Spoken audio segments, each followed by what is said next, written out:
사회가 굉장히 이제 혼란스럽습니다. 그래서 많은 분들이 이제 이런 위기를 이제 헤쳐나가기 위한 방안으로서의 시대 정신, 새로운 시대 정신, 한국적 지성으로서의 어떤 그런 시대 선비 정신에 대한 또 많은 관심이 다시 높아져 가고 있는 것 같습니다. 네, 그래서 그런 선비 정신이라고 할 때 이제 많은 분들이 또 유교적인 선비 정신을 또 많이 생각하시지 않습니까? 이제 그것도 한국 사속의 선비 정신 중 하나이지만 또 이제 한국 고대 이래로 유교 문화가 들어오기 이전에 우리 이제 고유의 선비 정신이 있었고 그것이 또 이제 중국의 이제 삼교 사상과 함께 또 융합이 되면서 좀 후대의 새로운 형태의 선비 정신으로 바뀌어 나가게 되었다라는 관점에서 그 원형에 대한 부분에 대한 이해는 굉장히 이제 중요하다고 할 수 있겠습니다. 그래서 그 원형, 선비 정신의 원형으로서의 또 선도나 화랑도에 주목하시는 분들도 계신데 그럼 그 화랑도의 정신의 요체는 과연 무엇으로 볼 수 있을까라는 부분에 대해서 그동안 이제 연구했던 부분을 이제 정리를 해서 말씀을 드리도록 하겠습니다. 목차는 다음과 같습니다. 먼저 이제 고조선 부역의 유이민 세력이 한반도로 이주해서 파소, 박형 끝에 박씨 왕족에 의해서 신라가 되는 건국 과정을 살펴보겠고, 그 다음 이제 신라 건국의 이념으로서 작용하였던 화랑도 사상에 나타난 그런 생명사상과 조화 정신이 과연 무엇인가라는 부분을 좀 사상적으로 접근을 해보겠습니다. 그리고 3절에서는 이제 이런 사상적인 부분과 또 화랑도 문화는 이제 수렴 문화로 긴밀하게 연결되어 있었기 때문에 3절에서는 이제 수렴 문화 부분을 살펴보도록 하겠습니다. 그리고 좀 더 구체적으로 화랑도 문화를 3기로 구분을 해서 여러분들께 소개를 드리고자 합니다. 먼저 상고기, 이거는 상고기, 중고기, 하고기는 삼국유사에서 이제 일연이 구분한 이제 시대 구분 방식인데요. 상고기 화랑도는 선인 물계자를 중심으로 말씀을 드리겠고, 중고기의 화랑도는 이제 김씨 왕족, 특히 이제 김유신 장군의 무사도를 중심으로 말씀을 드리겠습니다. 그리고 하고기의 화랑도는 최치원 선생님의 삼교 융합 사상을 중심으로 말씀을 드리겠습니다. 자, 먼저 이제 이런 한국 화랑도에 대해서 이제 먼저 이해하기 위해서는 한국 사상을 이제 크게 바라보는 어떤 그런 시각이 이제 먼저 필요하리라고 생각을 합니다. 한국 상고 이래로 이제 고유 사상이라고 한다면은 아무래도 이제 이 화랑도 학문적으로 일반인들은 화랑도라고 많이 알고 있는데요. 학문적으로 어떤 개념화를 지어서 말씀을 드리자면은 중국하고 차별화해서 한국 그리고 중국의 도교와 어떤 차별성에 염두에 두고 한국 선도라는 개념을 많이 씁니다. 예. 그런 한국 선도가 이제 최초에 이제 한국 사상의 원형으로 있었고 이후에 이제 중국에서 삼교가 들어오게 되죠. 그 중에서도 이제 중국 도교 같은 경우에는 한국 사회에 끼친 영향력이 상대적으로 약했습니다. 선도 다음으로는 이제 불교가 한국인들의 어떤 새로운 시대의 사상으로서의 어떤 기능성을 이제 또 갖게 되었고요. 이제 불교의 시대가 지나게 되면은 이제 유교의 어떤 시대가 있었고, 지금은 이제 서구의 학문이나 서구의 사상, 서구의 종교, 그것을 조금 제가 통일성을 주기 위해서 서교라고 표현을 했는데요. 이제 이러한 형태로 한국인들의 어떤 한국적인 지성의 변천 과정은 이렇게 이제 정리를 해볼 수가 있습니다. 이런 과정을 이렇게 겪었기 때문에 아무리 이제 외래 사상이 들어온다 할지라도 그 어떤 사상의 원모습, 본질은 이제 화랑도 문화였기 때문에 이제 이런 화랑도 문화를 기반으로 불교도 한국적인 정계를 보이게 되고 유교도 또 한국적인 정계를 보이게 되고 어떤 서교 사상이라는 것도 한국적인 정계를 보이게 된다고 할 수가 있습니다. 이제 그렇기 때문에 한국 사상사를 이해할 때 있어서는 무엇보다도 이제 한국 선도에 대한 이해가 가장 중요하고 그러한 출발점 위에서 불교나 유교나 서교에 대한 연구도 이제 진행되는 것이 맞다고 생각을 합니다. 자, 이제 고유 사상, 선도라고도 하고 화랑다라고도 하는데 이제 사람들이 이제 이 부분에 대해서는 그렇게 공감을 많이 하시면서도 그 문화적인 실체에 대해서는 정말 다양한 견해들을 가지고 있는 것 같습니다. 저는 단상들이라고 표현을 했는데 그 정도로 이렇게 다양한 시각이 있고 지금 이것이 이제 하나로 정연하게 이제 인식이 정리되고 있는 것 같지는 않습니다.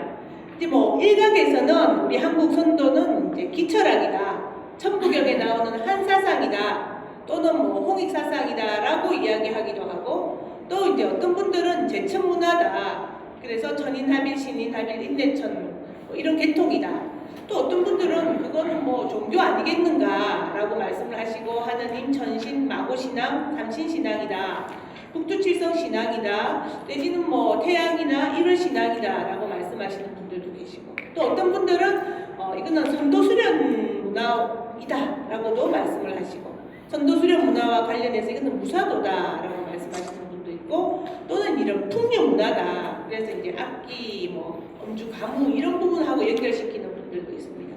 또 혹자는 이거는 무속이다, 샤머니즘이다 라고 말씀하시는 분들도 계십니다. 그래서 이런 다양한 견해들이 있는데 이게 이제 하나로 종합되고 있지는 이제 분명히 못한 상태이고 화랑다라고 할 때는 그나마 그래도 가장 많은 분들이 보편적으로 생각하시는 이미지는 이러한 무사도의 이미지 그리고 또는 이제 이런 풍류의 이미지로 이제 그런 생각을 많이 하고 계신 것 같습니다. 그래서 오늘은 이런 많은 어떤 견해들을 하나로 모아볼 수 있는 방법은 없을까 그런 고민들도 해보도록 하겠습니다.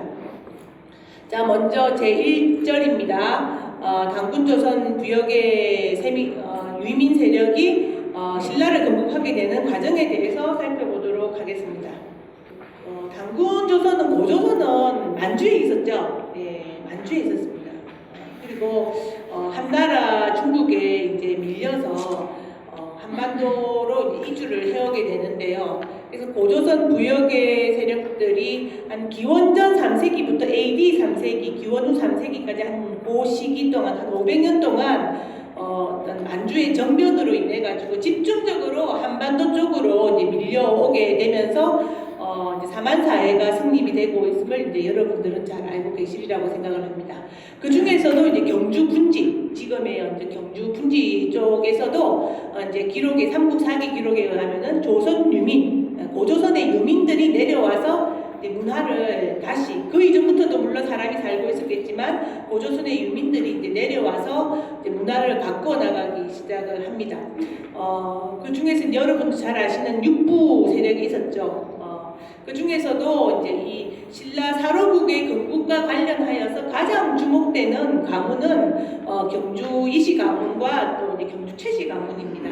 네. 알천 양산촌에 보면 알평 가문이라고 있는데 경주 이시 가문이거든요. 그래서 지금도 보면 이제 그 집안에서 이런 박바위라는 어떤 당시의 어떤 시대 정신으로서의 이런 선도 문화를 이제 보여주고 있는 어떤 그런 어떤 유적들을 가지고 있습니다. 그래서 지금 여기 보시면 여기가 이제 박바위거든요. 제천을 했던 장소입니다. 네. 여기서 제천을 했습니다. 그래서 밝음, 박바위, 그래서 여기 제천단이 있는데요. 이제 그거를 광림대라고 합니다. 그래서 빛이 내려오는 어떤 대이거든요. 그래서 이게 신라 기원전 1세기 이제 신라가 건국될 때 이미 토착의 고유 사상으로서 이런 뭔가 제천 문화, 밝음의 문화, 빛의 문화가 어떤 이런 문화가 이미 이제 경주 지역에서 이제 형성이 되어 있었구나라는 것을 알 수가 있습니다. 자, 그리고 이제 또 한 이제 가문은 이제 돌산 고허천의 이제 소벌 가문, 나중에 이제 경주 최씨가 됩니다.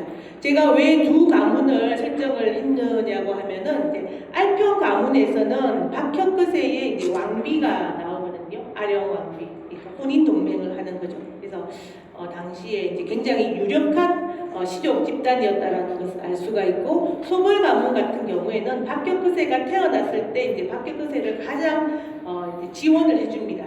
그래서 박혁거세 가문과 이제 박씨가 나중에 왕이 되는데 이제 그것을 가장 집중적으로 지원했던 세력이 이제 이 알평 가문과 이제 소벌 가문을 들 수가 있고, 또 알평 가문과 소벌 가문의 어떤 사상적인 성향을 이해한다는 것은 그 당시에 이제 토착 어떤 사회, 경주 군지의 토착 사회에서의 어떤 분위기, 사상 그런 것들을 이해하는데 이제 또 굉장히 중요하기 때문에 이제 말씀을 드렸습니다.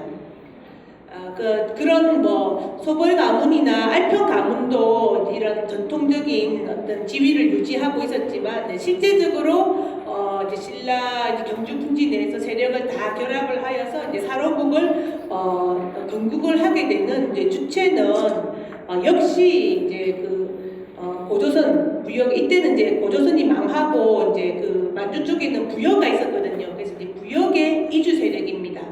파소 선녀, 파소 신녀라고도 하는데요. 요 일족이 이제 내려와서 육부 세력들, 알평이나 아니면 소벌과 같은 육부 세력과 이제 연합을 하여서 이제 사로국을 이제 건국을 하게 됩니다.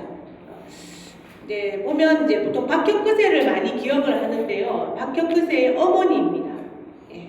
그리고 지금도 여러분 신라의 이제 경주에 가보시면 남산만 아시지만 이쪽으로 가면 선도산이라고 있거든요. 서산입니다. 서산에 올라가 보면 이제 이런 이제 성모사라고 그래서 이제 박혁거세의 어머니를 모신 이제 그런 유허 터도 있고, 지금 이제 복근된 성모사도 이렇게 남아 있습니다. 산 꼭대기에. 그리고 이제 박씨족의 이제 그런 기록을 살펴보면은 이런 선도산의 제천단 그리고 사당 단묘에서 단군의 고도가 행해졌다라는 기록이 나옵니다. 그래서 이미 이제 육부 세력 내에서도 이런 맑음의 제천 문화가 이제 자리하고 있었지만, 또 이제 이제 고조선 부여의 어떤 직접 개성 세력이었던 이제 파소 신녀 세력이 이제 신라 경주 군지로 이주를 하면서 어떤 그런 밝음의 제천 문화, 단군의 이제 고도로 이름되고 있는 그런 제천 문화가 좀 더 이제 본격적으로 상승작용을 일으키면서 이제 신라 사로 사회의 어떤 지배적인 시대 이념으로서 이제 좀 더 강화가 되어가는 측면이 있지 않나라고 생각을 해봅니다. 그래서 이제 그럼 박혁거세, 박씨족의 그러면은 박사상이나 이런 박씨족의 선도 사상에 대해서는 우리가 이제 뭘 알 수 있을까라는 부분들을 여러분들이 생각을 하실 텐데요. 이제 그거는 뭐 여러 개가 있지만 그 중에서도 가장 대표적으로 이제 말씀드릴 수 있는 부분은 이제 나정입니다. 지금 가면 이렇게 터만 남아 있는데요. 그래서 나정은 이제 2004년도에 이제 발굴을 마쳤습니다. 발굴이 끝나고 이제 그 결과를 보면 보통 사람들은 나정이라 그래가지고 이제 우물이라고 생각을 했거든요. 태어난 우물이라고 생각을 했는데 이제 우물이 아니고 여기가 이제 그 제천을 하는 소도 제천지였습니다. 그래서 유물이 이제 3층으로 이렇게 나왔어요. 기원전 2세기, 그러니까 박혁거세 집안이 이미 이주하기 전에 육부 세력이 이제 자리를 잡기 전부터 이런 나정에는 이제 이런 소대 천주가 제천을 하는 천주가 있었던 거죠. 이렇게 보면 이 중앙에는 이렇게 구덩이가 있었고 이게 우물이 아니었습니다. 그래서 보고서에는 이제 분명히 이제 그런 부분에 대해서 의심을 제기를 하고 우물이 아님을 밝혔습니다. 그것을 증명하는 것은 이 경사길입니다. 이 어떤 솥대를 세우기 위해서는 솥대가 너무 크기 때문에 이제 경사길이 필요하거든요. 그래서 이렇게 쭉 이렇게 세우는 천주 유적지, 그리고 구덩이가 있고 환호, 도랑 유구가 있고 주변에는 또 이제 목책 시설을 둘렀습니다. 그래서 큰 어떤 솥대를 통해서 여기서 이제 기원전 2세기 무렵부터 이제 제천이 이루어지고 있었다라는 것을 알 수가 있습니다. 그리고 이제 여기에서 박혁거세가 탄생을 했고 후대에는 많은 왕들이 여기서 저기서 저기식을 했거든요.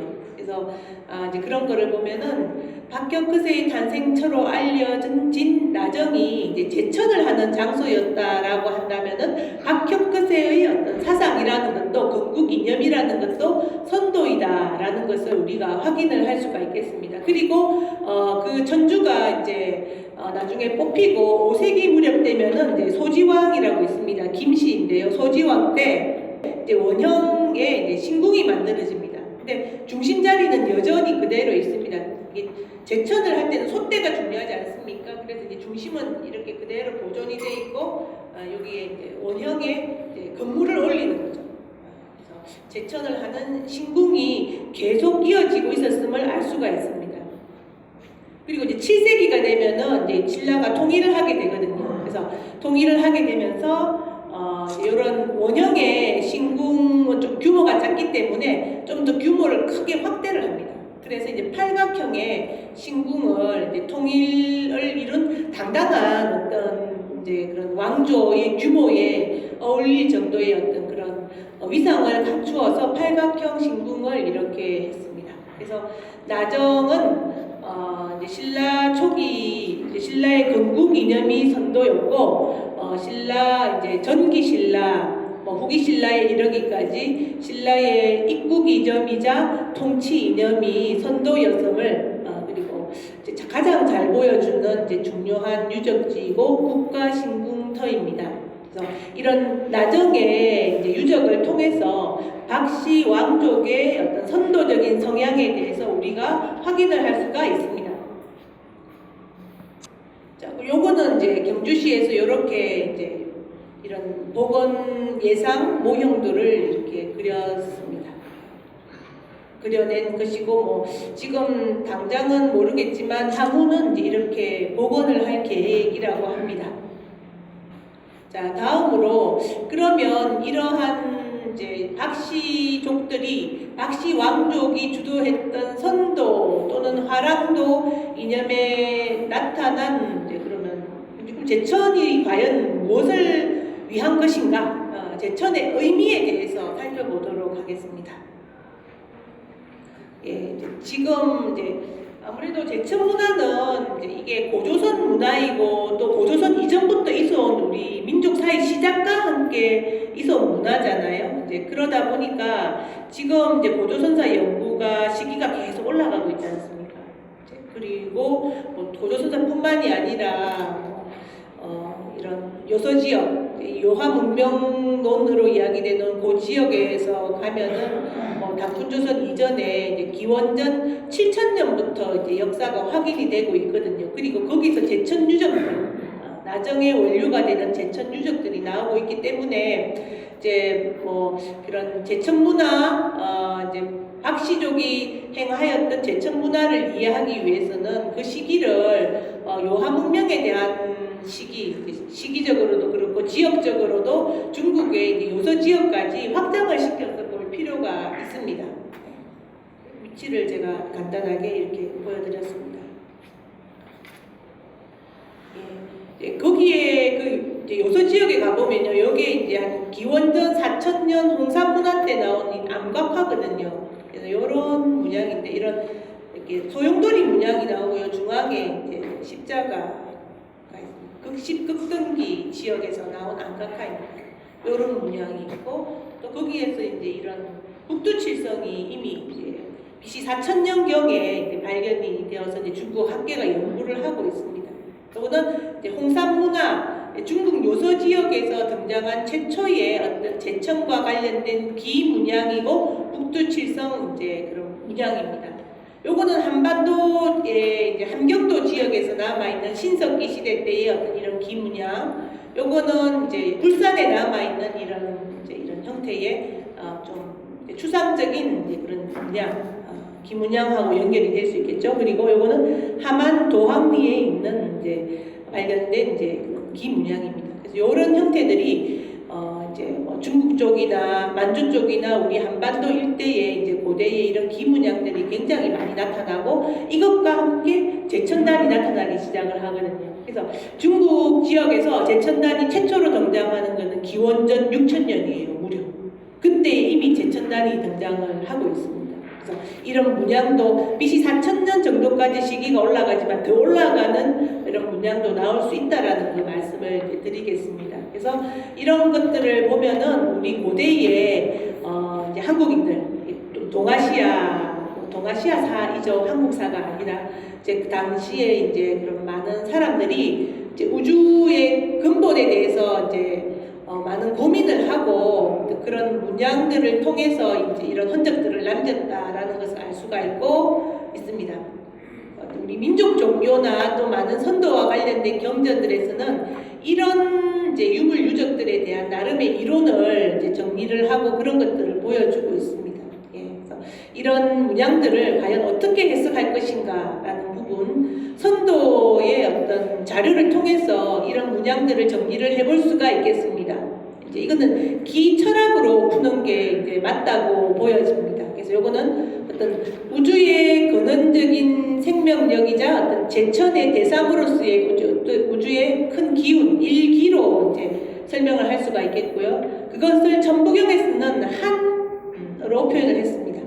삼위신고에서는 그것을 인격화하여서 인격은 아니지만 그래도 이제 하느님으로 인격적으로 표현을 했고요. 또는 뭐 하느님 나라, 천궁으로도 표현을 합니다.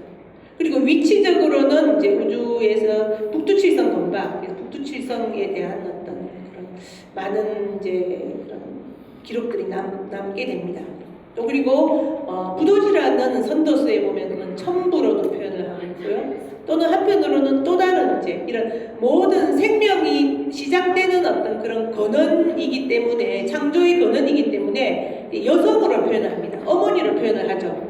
그래서 이거를 마고 삼신 여신으로 표현을 하기도 합니다. 그래서 이제 한국사 속에서 보면은 이러한 제천의 대상으로서의 우주의 큰 기에너지를 이처럼 다양한 이름으로 이제 표현을 해 왔다는 것을 알 수가 있습니다.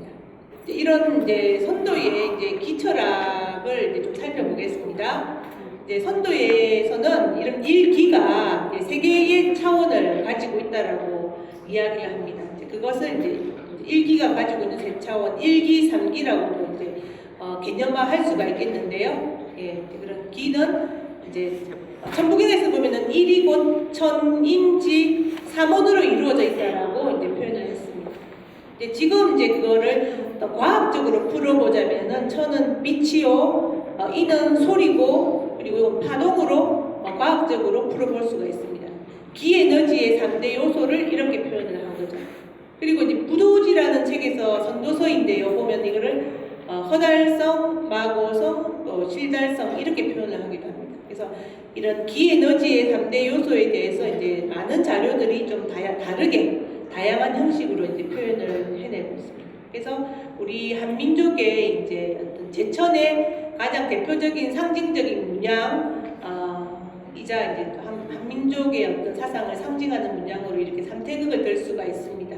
예, 삼태극은 천인지, 빛과 소리와 파동으로서의 우주의 근원적인 기에너지를 의미를 합니다. 그리고 이거를 또 이제 민족 종교 단체에서는 원방각의 형태로도 이제 표현을 해왔습니다.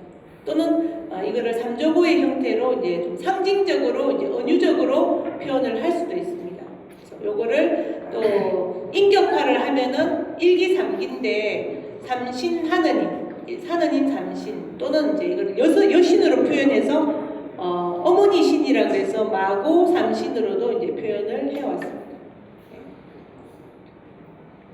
네, 이런 일기삼기는 이제 기에너지이기 때문에 빛과 소리와 파동, 그러니까 이거는 보통은 이제 밝음으로 빛으로 이야기가 됩니다. 그래서 이제 신라 지역에서 제천을 할 때 보면은 이제 빛에 대한 이야기가 많이 나오지 않습니까? 그거는 이제 기에너지에 대한 설명이죠. 그래서 이거는 빛, 밝음으로 이제 표현이 될 수가 있고, 그리고 이제 기이기 때문에 기는 어떤 형태가 없습니다. 형태가 없고 정해진 것이 없는 어떤 가변성을 지니고 있기 때문에 비어있는 공으로도 이제 표현을 할 수가 있고, 그리고 이제 기는 어떤 전체 차원으로 움직이고 어떤 고정된 어떤 형태가 없기 때문에 이거는 전체적인 어떤 전체성을 가지고 있습니다. 그 전체성을 또는 공성이라고도 표현을 합니다.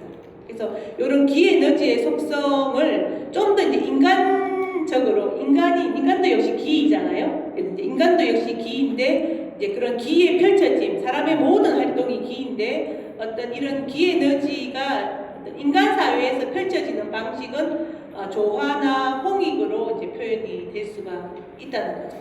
그래서 우리가 이제 보통 선도의 사상의 핵심으로 이야기를 하는 조화나 홍익 사상이라는 것은 단순한 뭐 사회윤리, 뭐 실천윤리 그런 것이 아니고 이런 기철학, 기의 속성에 대한 어떤 분석과 어떤 이해에 기반하여서 그것을 인간 사회로 적용을 했을 때 그것이 조화나 홍익의 이제 윤리로 드러나게 되는 것입니다. 그래서 이런 기철학적인 기반 위에서 나온 사회 사상이 조화고 어떤 홍익 사상이라는 것을 알 수가 있습니다.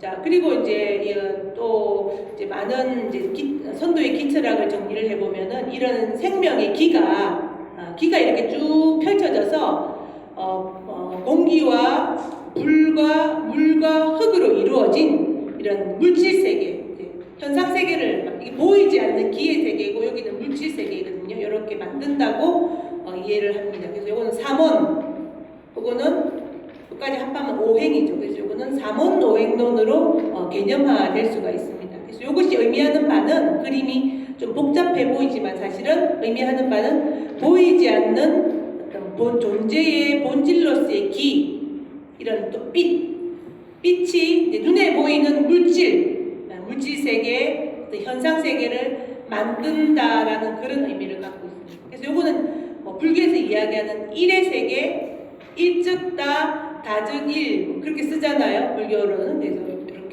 그렇게도 설명할 수가 있겠고, 또는 이제 불교에서 말하는 공의 세계, 진공묘유라고 하지 않습니까? 공과 묘의 세계로도 이제 표현을 할 수가 있습니다. 그래서 보이지 않는 어떤 이런 전체와 어떤 하나의 세계가 모든 나누어진 이제 눈에 보이는 이제 물질 세계와 이렇게 하나로 얽혀 돌아간다라는 그런, 이게 얽혀 돌아가는 방식이 조화요 홍익의 방식이다라는, 생명기가 물질 세계를 만드는 방식이 홍익이고 이제 조화이다라는 의미를 담고 있습니다. 그리고 이제 우리 이제 이런 전통에서, 민족 전통에서 보면은 이런 기철학이죠. 삼원오행론은 기철학이거든요. 천부경을 중심으로 하는 기철학인데요. 이게 민속학하고도 하나로 맞물려 있습니다. 민속학에서는 이것이 이제 마고 삼신이 우주를 창조한다라는 창세 신화의 형태로 표현이 되어 있습니다. 표현이 민속학에서는 조금 더 재밌게 표현을 하죠. 너무 어렵잖아요. 어렵기 때문에 요거를 마고 어떤 우주의 어머니가 두 딸을 낳고 두 딸이 다시 이렇게 또 아들과 딸, 천녀와 천인, 또 아들과 딸, 딸과 아들, 딸과 아들, 딸과 아들 이렇게 많은 자녀들을 낳아가면서 이제 우주가 만들어져 간다라는 형태로 좀 쉽고 이제 그런 의인화시켜서 표현을 해왔습니다. 그래서 이런 기철학과 민속학적인 어떤 마고 삼신과 관련된 많은 이제 전승들이 같은 거라는 거. 그래서 이런 부분들도 이제 상당히 이제 중요한 것 같습니다. 지금까지는 기철학 따로, 민속학 따로 이제 이렇게 연구가 되어 왔는데 앞으로는 이런 것들이 어떤 하나의 어떤 전체 속에서 이제 연구가 되는 것이 필요하리라고 생각을 합니다. 자, 그러면 이런 삼원오행론 또는 이제 마고 삼신 창세 신화인데요. 이제 그것이 의미하는 바는요. 보이지 않는 생명, 기, 빛에서 어떤 공기와 물과 흙과 불이라는 것이 이제 만들어지고 있다는 것. 그래서 이제 그거는 생명 보이지 않는 이제 기의 세계가 물질 세계를 만들고 움직이고 있는 어떤 중심에 있다라는 거죠. 그래서 생명 기가 물질 세상을 이제 이렇게 만들고 그리고 조화롭게 하고 또는 홍익을 한다라는 어떤 그런 의미를 담고 있습니다. 그래서 이제 우리 이제 선도에서 이야기하고 있는 이런 화랑도에서 이야기하고 있는 조화 사상, 홍익 사상 이야기가 많이 되고 있는데요. 이제 이거는 이러한 이제 기철하게 바탕하고 있다는 거, 이제 그거는 이제 참 중요한 부분인 것 같습니다. 자, 그러면 이제 한국사 속에서 이런 삼태극 표상이 정말 많죠. 이것이 단순한 뭐 민족 경전이나 종교 경전이나 뭐 사스에 등장하는 어떤 그런 건 아니고 실제적인 어떤 역사 유물로도 이제 많이 이제 나타나고 있고 우리 이제 그런 문화 속에 굉장히 고대 문화 속에 긴밀하게 이제 중요하게 다루어지고 또 문화 속에 뿌리 내려 있음을 이런 유물 유적들을 통해서 이제 확인을 해보게 됩니다. 이런 삼태극 표상이 오늘 홍산 문화입니다. 홍산 문화에서부터 단군 조선의 이런 형태, 고구려의 삼조고 또는 이제 마한시대 이렇게 이런 천지인 삼원 사상, 기사상, 생명 사상이 이제 고대의 제천 문화와 이제 연동되어서 한국사 속에서 이제 고대의 가장 중요한 이제 어떤 사유 체계이자 어떤 또 사회 또 실천 윤리 이제 그런 쪽으로 이제 기능을 해왔다는 것을 이런 유물 유적을 통해서 확인을 할 수가 있습니다. 그리고 이것도 역시 이제 홍산 문화에 나오는 어떤 그런 도상들인데요. 이렇게 그죠? 생명 요거는 이제 기와 수토의 물질 세계를 상징하는 이런 삼원오행론 표상들이 홍산 문화 때부터 계속 이제 많이 나옵니다. 그리고 이제 이런 것들이 이제 이거는 고단군조선 때, 요거는 이제 마한 시대, 홍산 문화고요. 요거는 부역의 유물입니다. 요거는 백제의 유물입니다. 이런 삼원오행론이 이제 계속 이어져 오고 있었음을 확인을 할 수가 있습니다. 그리고 이제 요것도 홍산 문화 때의 옥기 유물이거든요. 요거를 갖다가 이제 기화수토를 갖다가 각각의 또 이제 음양, 윤료로 나누면 8개가 되거든요. 그래서 기화수토를 또 이제 8개, 4개가 아닌 8개로 나누어서 표현한 형태입니다. 이것도 역시 삼원오행론이죠. 이건 단군조선의 8주령입니다. 그리고 이제 한국사 속에 이런 삼원오행론은 이런 이제 고조선의 이제 국보 청동세문경에도 이제 나타나 있습니다. 그리고 이제 고구려 때에 이제 고분이 많이 만들어지는데요. 이제 고분의 천정화에 보면은 천정이 이제 하늘을 상징을 하거든요. 우주를 상징을 하는데 이제 다 이파리가 8개입니다. 이파리는 8개. 삼원오행적 세계관이 고구려 시대까지 이제 한국인들이 유지해오고 있었다는 것을 확인을 할 수가 있습니다. 다음, 이런 삼원오행론이 이제 홍산문화 배달 시대 때인데요. 배달 시대 때 이래로 한국의 어떤 가장 이제 기본적인 사유 체계이자 이제 제천의 기본 원리로서 작용을 했지만 이제 삼국시대 이후에는 이제 중국을 통해서 이제 음양오행론이 들어오게 되면서 이게 문화 속에서 공존을 하게 됩니다. 그리고 삼태극이 들어가 있죠. 여기 이제 이런 삼원오행론 계통도 있고요. 한국사 속에는 이런 음양오행론 계통도 이제 이게 한국사 속에서 2계통이 있는데 그 중에서도 이제 더 우리의 어떤 원료적인 모습은 삼원오행론 계통입니다. 자, 그러면 이제 이러한 삼원오행론적인 세계관 또 삼원오행론적인 세계관이 가지고 이제 사람들에게 주는 교훈인 어떤 조화사상이나 홍익사상인데요. 이제 그런 조화사상이나 홍익사상의 어떤 그런 부분들이 이제 고대인들이 그런 부분들을 어떻게 표현을 하고 이제 느껴왔는가라는 부분들을 이제 화랑도 수령 문화를 통해서 살펴보도록 하겠습니다. 다음. 화랑도 이제 수령 문화는 이런 삼원오행론 표상은 이건 모든 존재의 모습으로 이제 그려내고 있는 것인데 이거는 소우주인 사람에게도 똑같이 이제 적용이 됩니다. 사람 속에도 이런 삼태극이 있다라고 이야기를 하죠. 사람 속에도 삼태극이 있고 그리고 공기와 불과 물과 흑으로 이루어진 몸도 있습니다. 그래서 제일 중요한 것은 이 삼태극의 생명이 중요하기 때문에 몸보다는 삼태극의 이런 생명 에너지가 중요하기 때문에 그런 생명 에너지를 깨우고 강화시키는 수련이 이제 화랑도의 이제 수련 문화입니다. 그래서 사람 속에 있는 이런 생명과 이제 우주의 생명, 기가 이렇게 교류하는 과정을 통해서 이제 천인합일 수련, 신인합일 수련, 인내천 이제 수련이 일어나게 되는 것입니다. 그래서 우리 민족 고유 사상으로 이야기되고 있는 이런 인내천 사상의 실제적인 의미는 어떤 수련적인 의미를 담고 있다고 할 수가 있겠습니다. 그래서 이제 보면은 이제 이게 사람 속에 있는 생명으로서의 어떤 이런 삼원은 이제 상중하단전인데요. 이제 이런 부분들이 이제 수행을 통해서 선도 수행의 어떤 지감, 여기는 지감입니다.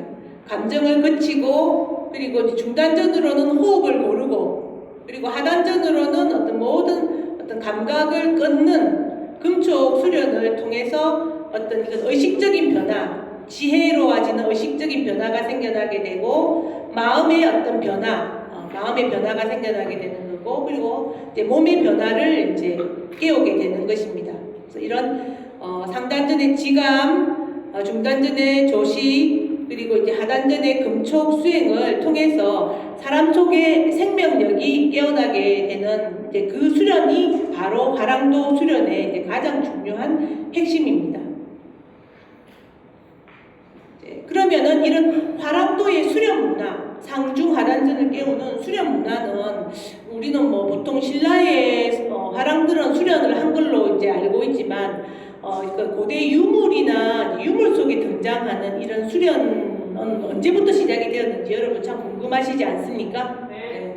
이제 제가 계속 한국사의 원류 또 그리고 제천 문화의 원류로서 배달국을 제가 홍산 문화를 많이 말씀드렸는데요. 이때부터 이제 이런 화랑도의 수련 문화가 등장을 하고 있습니다. 이게 방가부자가 있고요. 여러분 방가부자는 중국에서는 방가부자 자세가 없습니다. 네. 그래서 이것을 보면은 방가부자가 이제 나오고 이렇게 단전호흡을 하고 있지 않습니까? 그래서 이런 거는 중국에서는 전혀 없어요. 그래서 중국에서는 방가부자는 불교 영향으로 이제 중국에 이제 수용이 되었다라고 이제 알고 있었어요. 그런데 이제 홍산 문화가 딱 이제 발굴이 되면서 이제 방가부자, 이건 한국인들은 다 기본적으로 방가부자 하지 않습니까? 그래서 이것이 이제 우리 한국계 문화라는 것이 여기서 바로 이제 증명이 되었던 거죠. 그래서 요것도 파편인데요. 이 다리로 방가부자에 이제 또 단전호흡을 하고 있는 이런 형상들이 여신상도 나오고 남신상도 나오고 이런 것들이 이제 나옵니다. 그래서 화랑도 수련 문화의 그 뿌리는요. 고조선 그 이전으로 올라가는 이제 홍산 문화, 이제 배달국 문화입니다. 그래서 이제 기록 속에 중국 기록 속에 등장하는 군자 불사지구 수련 문화가 있으니까 군자 불사가 가능하겠죠. 군자 불사지국이나 삼신산 불루초와 관련된 그런 많은 전선들이 우리 이제 고대의 이런 한민족이 이제 가지고 왔던 선도 수련 문화에 대한 중국인들이 바라보는 기록들 또 이제 그런 편린들 이제 그런 거로 볼 수가 있겠습니다. 그래서 중국인들이 이제 이런 한민족의 수련 문화에 대해서 이제 군자 불사지국이라고 하고 굉장히 높이 평가하고 그랬던 내용을 우리가 확인을 할 수가 있습니다.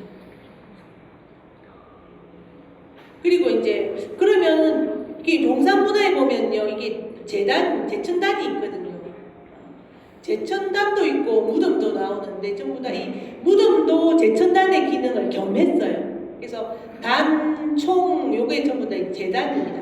요게 있었고요. 제단도 있었고 무덤도 나왔고 다 제천단의 기능을 했고요. 다음 여신 사당이 나왔거든요. 요 사당에서 아까 제가 보여드렸던 방가부자를 하고 있는 이제 여신상 수련을 하고 있는 여신상이 여기 여신사당에서 나왔어요. 그러면 여러분들은 뭐를 이해를 하시겠어요? 이 선도 수련 문화, 이런 단전호흡을 하는 수련 문화가 제천 문화, 이런 제단이나 이제 큰 무덤에서 행해졌던 제천 문화하고 하나로 연결되고 있구나. 제천 문화 따로 수련 문화 따로가 아니구나. 제천 문화가 바로 선도 수련 문화라는 이구나라는 부분들을 감지를 할 수가 있겠죠. 그래서 홍산 문화의 어떤 이런 유적 유물들은 여러모로 우리들에게 우리 고대의 제천 문화나 이런 선도 문화에 대해서 많은 시사점을 주고 있어요. 우리가 이제 확인하지 못했던 어떤 기록 속에만 나오지만 이제 선도 수련의 어떤 그런 원리라든지 또 이제 그런 부분들을 이제 확인 못했던 부분들을 이제 홍산 문화의 유물 유적들을 통해서 이제 많은 부분들을 이제 확인을 할 수가 있게 됩니다. 가장 큰 홍산 문화의 가장 큰 성과는 저는 이런 수련 문화와 제천 문화가 별개가 아니라 하나로 연결되어 있는 어떤 똑같은 선도 문화다라는 부분을 보여주고 있는 측면이 특히 이제 한국의 상고의 이제 고대 문화를 이해하는 데 있어서 굉장히 중요한 포인트이지 않을까라는 생각을 해봅니다.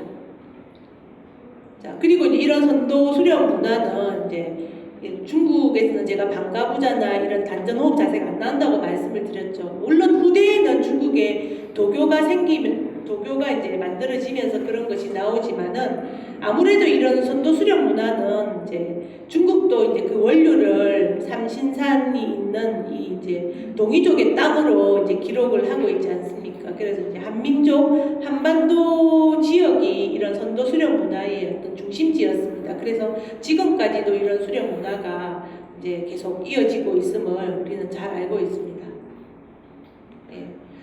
그리고 이제 이런 선도 문화에서는 이런 수행과 이런 사회 실천 그리고 이제 이런 또 이제 그 죽음에 대한 인식까지 이거를 하나로 이제 인식을 해왔거든요. 이런 부분도 이제 선도나 화랑도 문화를 이해하는 데 있어서 굉장히 이제 중요할 것입니다. 이제 먼저 이제 수련 부분은 이제 아까 말씀드렸던 지갑조시 검촉을 통해 가지고 사람 속에 있는 기에너지 생명력을 회복하는 천인합일 인내천의 이제 그런 과정입니다. 요거는 개인적인 차원이죠. 요걸 성통이라고 합니다.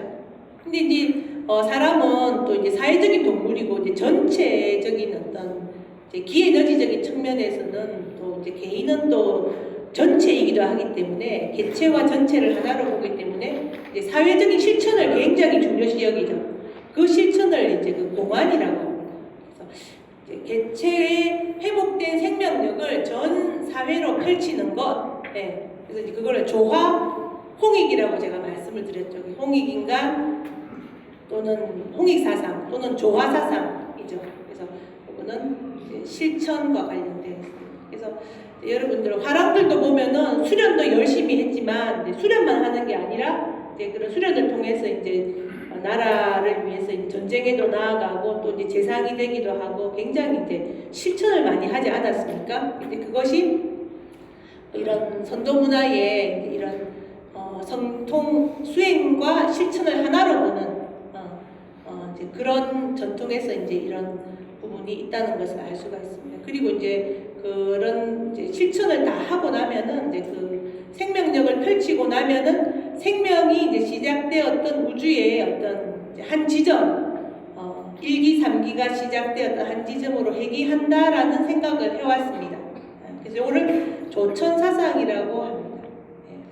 요거는 3일 신고에 나오는 내용인데 이것을 정리를 해보면은 이제 선도적인 이제 수련 문화 또 이제 선도적인 어떤 세계관이 지향하고 있는 어떤 삶의 방식은 사람은 모름지기 이제 수행을 통해서 개인의 생명력을 깨워야 한다. 그리고 깨어난 생명력은 전 사회를 위해서 이제 돌려줘야 한다.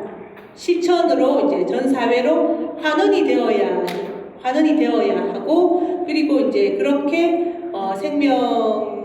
개인의 생명이 어떤 전체를 전체 사회를 이롭게 하고 난 다음에는 모든 생명은 그 출발점이었던 우주의 한 지점으로 돌아간다라는 이런 사상을 이제 가지고 있고 이것이 이제 화랑도 문화의 가장 핵심적인 세계관 또는 가치관이라고 볼 수가 있겠습니다.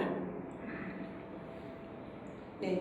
그래서 이제 제가 그러면 좀 정리를 해보는 시간을 갖도록 하겠습니다. 제가 처음에 이제 한국 선도나 화랑도 문화에 대해서는 많은 분들이 이렇게도 보시고 이렇게도 이렇게 다양하게 보시면서 이제 이런 부분들을 이제 제대로 이제 하나로 이제 바라보는 어떤 종합적인 부분이 좀 부족하지 않는가라는 말씀을 드렸는데요. 지금까지 제가 여러분께 이제 말씀을 드렸던 이제 그런 내용들을 이제 종합을 해서 한번 이것들을 종합을 해보겠습니다. 이제 한국 단상들을 어떤 하나의 전체상을 한번 만들어 보죠. 가설이긴 합니다만, 예. 먼저 이제 이런 화랑도 사상은 일단은 기본적으로 이제 천부경에서 이야기되고 있는 기철학입니다.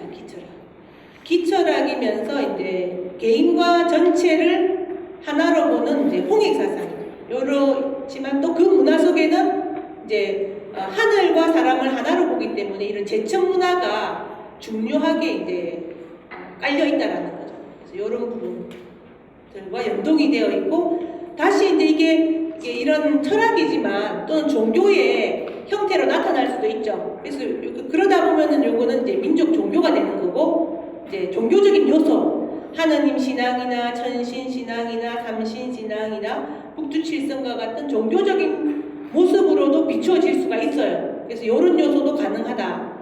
그리고 이제 이런 천인합일의 문화이기 때문에 이제 수련 문화가 발달하게 되고, 수련을 하다 보면 사람이 이제 기가 강해지면은 또 이제 무술을 많이 하게 되지 않습니까? 그러면 또 이게 무사도하고도 연결이 될 수가 있고, 또 이제 이런 수련 속에서 이제 이런 수련적인 어떤 세계관을 악기를 통해 가지고 금고라든지 필이라든지 그런 걸 통해서 이제 또 춤이라든지 노래라든지 이제 그렇게 표현을 하는 어떤 그런 장르, 그런 요소로도 이제 또 펼쳐지게 되는 거라고 볼 수가 있겠죠. 그래서 요거를 어떤 하나의 어떤 종합적인 시각을 가지고 우리 화랑도 문화, 선도 문화를 이제는 좀 정리를 해야 될 때가 되지 않았나 이제 생각을 해봅니다. 그럼 여기에서 이제 조금 다시 한번 생각해 봐야 될 부분은, 보통 이제 우리 고대의 이런 화랑도 문화를 태양을 숭배하는 문화다, 아니면 이런 일월을 신앙하는 문화다라고 이제 사람들이 많이 이렇게 보시는 분들도 계세요. 근데 이제 이 선도에서 말하는 하늘은 천지, 이는 이제 우주의 기를 의미를 하죠. 기로서의 빛이기 때문에 태양 자체를 의미하는 건 아니거든요. 그래서 태양이 물론 밝기 때문에 이제 사람들이 어떤 선도 문화의 가장 핵심적인 게 태양 아니냐, 일월 아니냐라고 이제 말씀을 하기도 하지만은 이제 이런 큰 틀 속에서는 큰 틀 속에서는 이제 태양이나 일월 신앙이 아니면 분명해지는 거죠. 이것은 좀 아웃을 시키는 게 필요할 것 같습니다. 그리고 이거는 그냥 밝음, 태양이나 일월이 상징하는 밝음을 어떤 숭상하는 기철학이다라고 이제 견해를 바꾸면 좋겠고요. 그리고 또 한편으로는 무속이나 샤머니즘이다라고 보시는 분들도 어떤 이러한 어떤 부분들을 이해하신다면은 이거는 어떤 기철학적인 세계관에 바탕한 굉장히 고급한 어떤 문화이지 이런 샤머니즘 문화는 아니다라는 것을 알 수가 있겠죠. 그래서 이런 부분들을 통해서 화랑도 사상, 화랑도 수련 문화의 이제 큰 그림을 정리를 하고 좀 아니고 이렇게 좀 배제해야 될 부분은 이제 걸러내고 이제 옥석을 이제 구분하는 작업을 이제는 좀 해야 될 때이지 않을까라는 생각을 해보았습니다.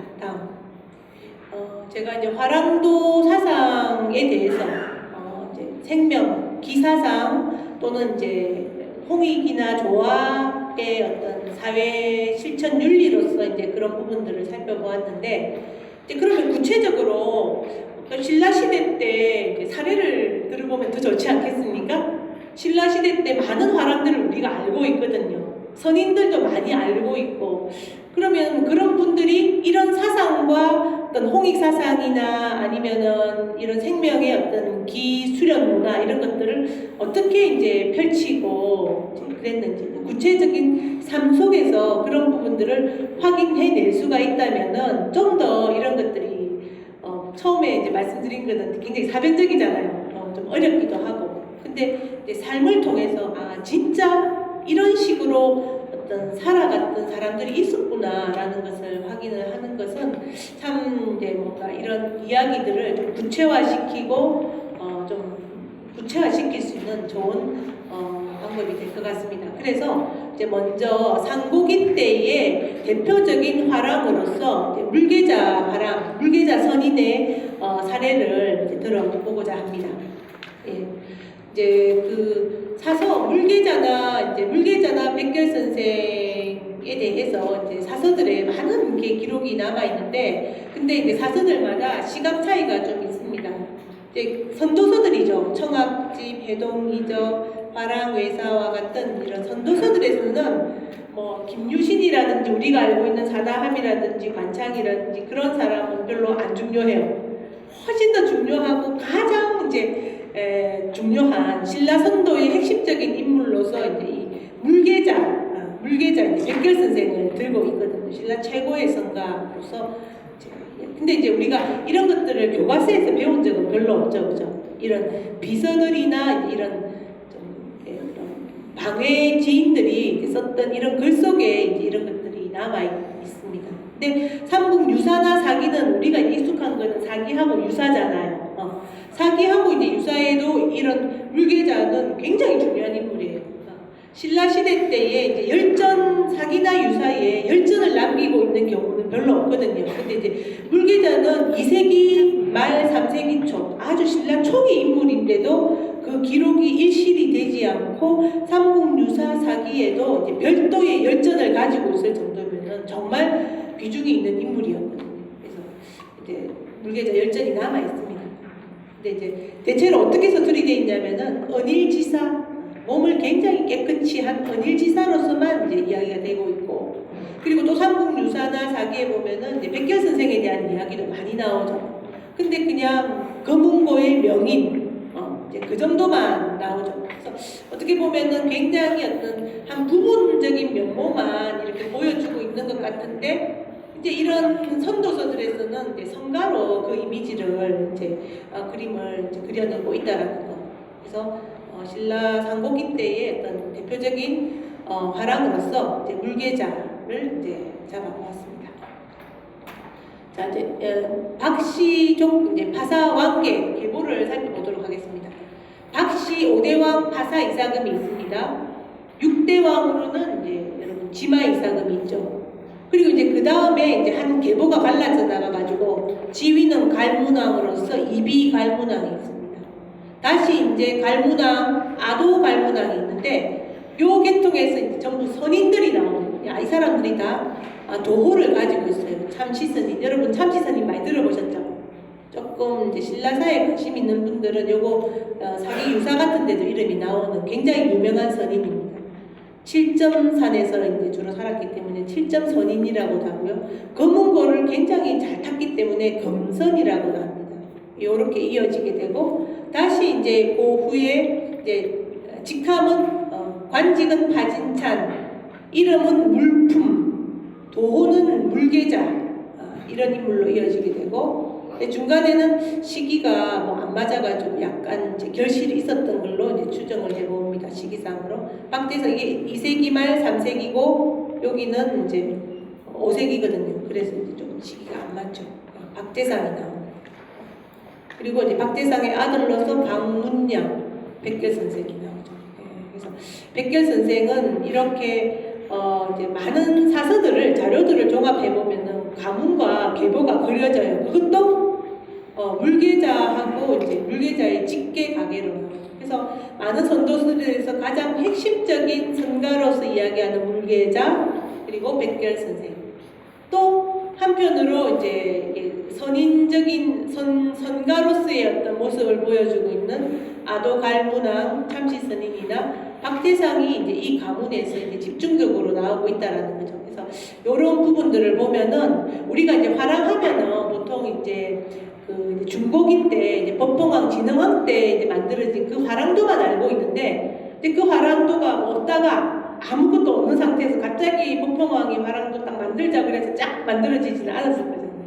그 이전부터의 이런 화랑 집단이나 이제 화랑 문화가 계속 있어 왔는데 법홍왕이 이제 그것을 어떤 그런 법홍왕 시대에 맞게끔 어떤 좀 경신을 하면서 이제 다시 강조를 한 게 중국 때의 어떤 그 김씨 왕족이 이제 강조한 화랑도다라고 한다면은 그 이전에 있던 어떤 화랑도 문화는 분명히 있었을 텐데 그것이 무엇을 여러 어떤 많은 문화가 있었겠지만 지금 기록으로 그것을 확인해 볼 수 있는 거는 또 이제 영해박씨 세보나 삼국사기를 종합을 해보면은 이러한 한 계통이 그려진다는 거죠.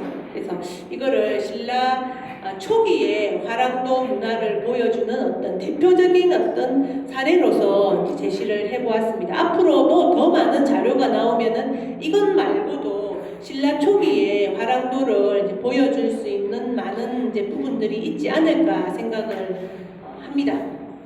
이제 제가 이제 박씨족들도 화랑도를 했는데 그걸 무엇을 통해서 알 수 있느냐라는 제가 말씀을 아까 박사상 아까 말씀을 드렸죠, 그죠?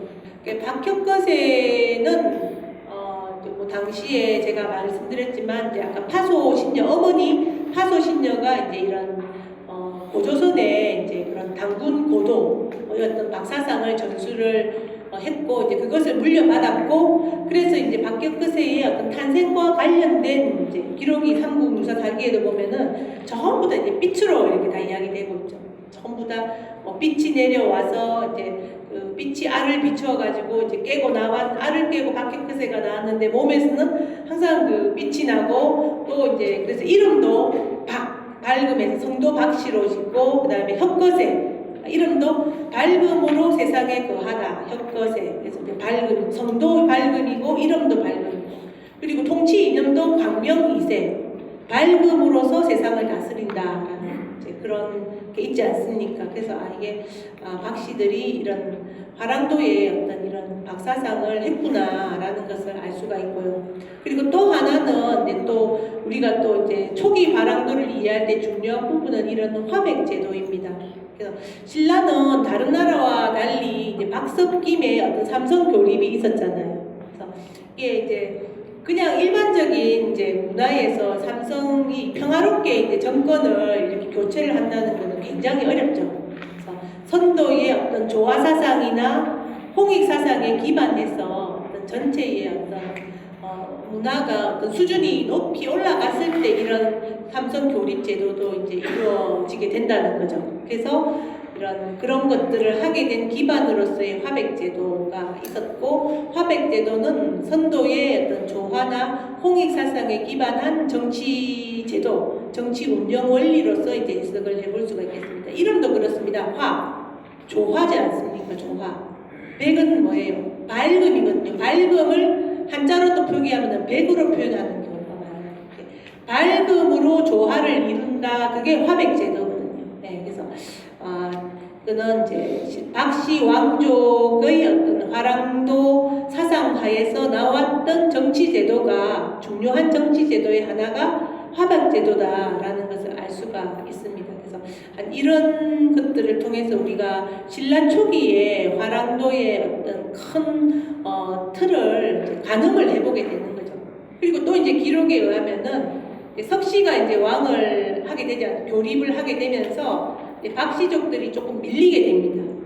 그래서 이제 밀리게 되면서 박씨족들이 보면은 이 기록을 보면은 이제 변방으로 많이 이제 밀려나게 되는데 그때 이제 물계자라는 박씨 왕족의 어떤 대표적인 선인이 이제 삼량주 지금의 경남 양산입니다. 그쪽으로 이제 옮겨가게 되었고 이제 경남 양산 지역이 화랑도 문화의 또 다른 초기 화랑도 문화의 또 다른 중심이 되었다라는 기록이 나오는 거죠. 네. 예, 신라 초기 화랑도 문화는 이제 이렇게 좀 양산 지역까지 포함을 해서 이제 같이 연구를 할 필요가 있습니다. 다음 보겠습니다. 그래서 지금 이 가문이 제가 이제 이 박씨족 가문이 아도갈문왕 참시선인이죠. 참시선인, 물계자, 박대상, 백결선생으로 이어지고 있는 어떤 박씨족의 어떤 화랑도의 핵심 가문이 양산 지역에 이제 그런 뿌리를 내리게 되는데 이제 그 대표적인 이제 그 유적지입니다. 박대상과 백결 선생의 이름으로 이제 많이 남아져 있는데요. 이런 거. 휴충사, 휴암산, 박재상이 뭐 수련하던데, 박재상의 별장, 또 박재상이 삼량주, 양산에 그 간을 했거든요. 간을 했던데 지소 뭐 이런 것들이 지금도 이제 양산 지역에 남아 있습니다. 그래서 초기 화랑도를 이해할 때에 이런 부분도 좀 연구가 필요합니다. 다음 보겠습니다. 네. 그래서 이제 요 가문에 이제 세거지가 지금 이제 양산에 가면은 이런 있는데요. 박재상이고 박재상의 아들로 알려진 이제 백결 선생을 이제 지역민들이 지속적으로 이제 모시고 이제 향사를 해왔습니다. 그리고 그 동네 사람들은 그 일대를 화랑의 옛마을, 화랑고국이라고 불러요.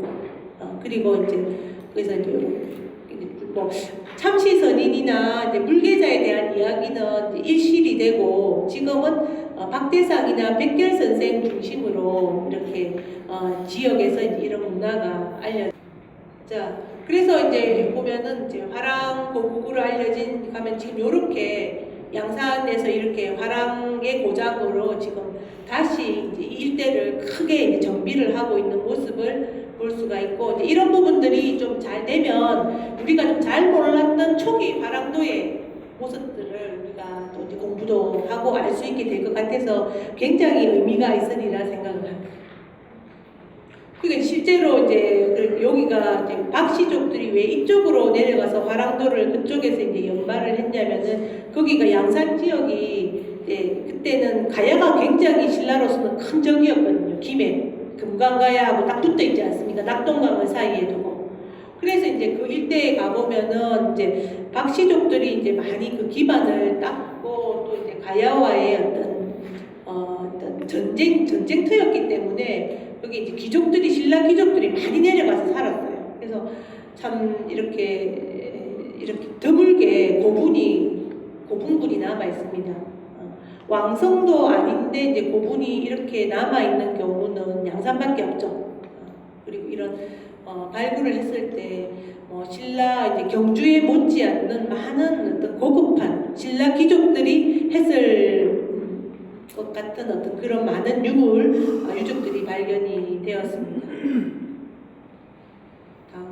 예, 이제 그러면서 그 일대에서 양산 일대에서 초기 화랑도와 관련된 선인들의 활동담이 종종 목격이 되고 그런 목격된 것들이 이제 기록에 남아서 지금까지 이제 전해져 내려오고 있다는 거죠. 여보세요, 여러분 여기 낙동강이거든요. 낙동강이고 여기가 이제 양산이에요. 낙동강이고 여기는 김해겠죠, 그죠? 그 사이에 두고 여기에 섬이 있었는데 칠점산이 있어요. 칠점산. 여기 초현대라고 이게 있거든요.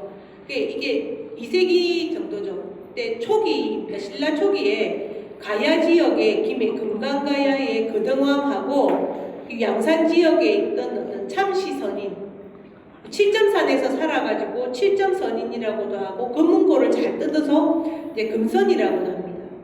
또 이제 족보에는 아두갈무원왕으로 나오죠. 그래서 이제 이 두 사람이 요 초선대 선인을 초빙한다. 초현대에서 만났어요. 그래서 만나가지고 뭘 했느냐. 여기 맨날 전쟁이 굉장히 격전의 장소였는데 이 칠점 선인이 금문고를 잘 타니까 여기서 소현대에서 만나가지고 금문고를 타고 그리고 바둑을 두고 지금 바둑판도 이렇게 남아있어요. 바위도. 바둑을 두고 금문고를 이렇게 하고 그러면서 이제 어떻게 통치를 할 것인가 이제 그런 부분들을 이제 거등왕과 막 이야기를 나누는 내용들이 많은 이제 기록들에 여러분 많이 지금 정말 많이 남아 있습니다. 기록들이. 그래서 앞부분 보겠습니다. 그래서 이게 그때는 정말 전쟁터였는데 그때의 이런 선인이 이런 박씨족의 참시선인이라는 인물이 이제 딱 나타나가지고 그러고 난 다음에 이런 회동에 대한 이야기가 나오고 난 다음부터는 굉장히 오랫동안 이제 가야와 신라에는 이제 전쟁이 일어나지 않아요. 진짜로. 네. 그러고 난 다음에는 이제 신라와 가야가 이제 뭐 인질도 왕자도 파견하고 전쟁이 일어나면 원군을 요청한다는 아주 좋은 우호 관계가 되어서 한 2세기 정도 이제 지속이 되거든요. 그래서 이제 그런 것들을 보면은 이런 이런 참시 선인이 이제 그런 이제 도력 말하자면 선도 수행을 통해서 이제 홍익하고 조화롭게 평화롭게 하는 어떤 그런 것들이 전쟁을 종식시키는데 이제 기능을 하지 않았을까라는 생각을 해보게 됩니다. 이런 어떤 선인들의 활동상이 이제 포착이 되고요. 2세기 무렵에 다음에 또 보겠습니다.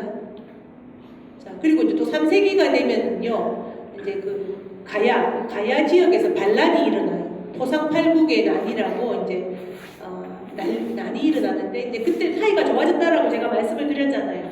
사이가 좋아지니까 이제 가야 지역에서 이제 좀 신라한테 이제 원군을 좀 보내주세요라고 이야기를 하는데 그래서 이제 신라에서 이제 원군을 파견을 하는데 그때 이제 석시가 왕이었거든요. 석시 내해 이사금이 석시예요. 근데 왕자 이영 왕자 석구로 왕자는 여러분 잘 아시죠? 되게 유명한 석시 왕자 중에서 제일 유명한 왕자인데 정말 용감한 왕자입니다. 그래서 그 이영 왕자와 우로 왕자와를 왕경군으로 수도에서 경주에서 파견을 하고 그리고 이제 삼량주 일대에 있는 이 물계자 군대가 같이 이제 파견이 되었습니다. 그래서 전쟁에서 이제 그 전쟁을 했는데 이제 이 물계자가 정말 검을 잘 썼거든요. 검문고도 잘 뜯었고 그리고 이제 무사도에 이제 검을 정말 잘 써서 정말 이제 전쟁을 승리로 이끌었습니다. 굉장한 어떤 검법의 명인이었습니다. 그래서 이제 신라군이 이제 승리를 해가지고 이제 포상팔국의 난을 진압을 했어요. 진압을 하고 나니까 이제 농공 행상을 해야 되지 않습니까? 근데 이제 석시 왕실에서는 이엄 왕자하고 우로 왕자한테 다 몰아주고 그리고 이제 물계자한테는 아무것도 해주지 않은 거예요. 그래서 물계자의 이제 그 희화에 있던 많은 화랑도 남도 조직에서 이제 그 부분에 대해서 이의를 제기를 하고 왜 우리 스승님이 제일 이제 공을 많이 세웠는데 이런 부분에서 이제 보답을 못 받느냐라고 하면서 거의 반란이 일어날 기세였어요. 요거는 어떻게 보면은 박씨족과 석씨족의 어떤 왕권의 어떤 좀그 대립하고도 이제 좀 연결된 문제겠죠. 그래서 그런 이제 문제가 딱 일어났을 때 이제 물계자가 이제 그런 것들을 이제 조용히 시킨 거예요. 그렇게 하지 못하게 이제 많은 이제 그런 제자들의 어떤 그런 반란들을 잠재우고 이제 자신이 이제 어떤 제대로 평가를 받지 못해도 어떤 전체 신라 사회의 어떤 평화와 어떤 그런 안정을 위해서 그런 부분들을 이제 무마를 하고 이제 제자들을 가라앉혔다라는 내용이 나오죠. 그리고 이제 200 또 몇 년 뒤에 있다가 다시 이제 포상 삼국에서 난이 일어났는데 이제 울산을 통해 가지고 신라로 들어와서 보복을 하려고 했어요. 포상 삼국이. 그때도 이제 이 왕자들하고 우로 왕자하고 이제 이 물계자가 같이 이제 전쟁에 나갔는데 이때도 역시 이제 물계자가 또 이제 전쟁을 실제로 성전으로 이끌었어요.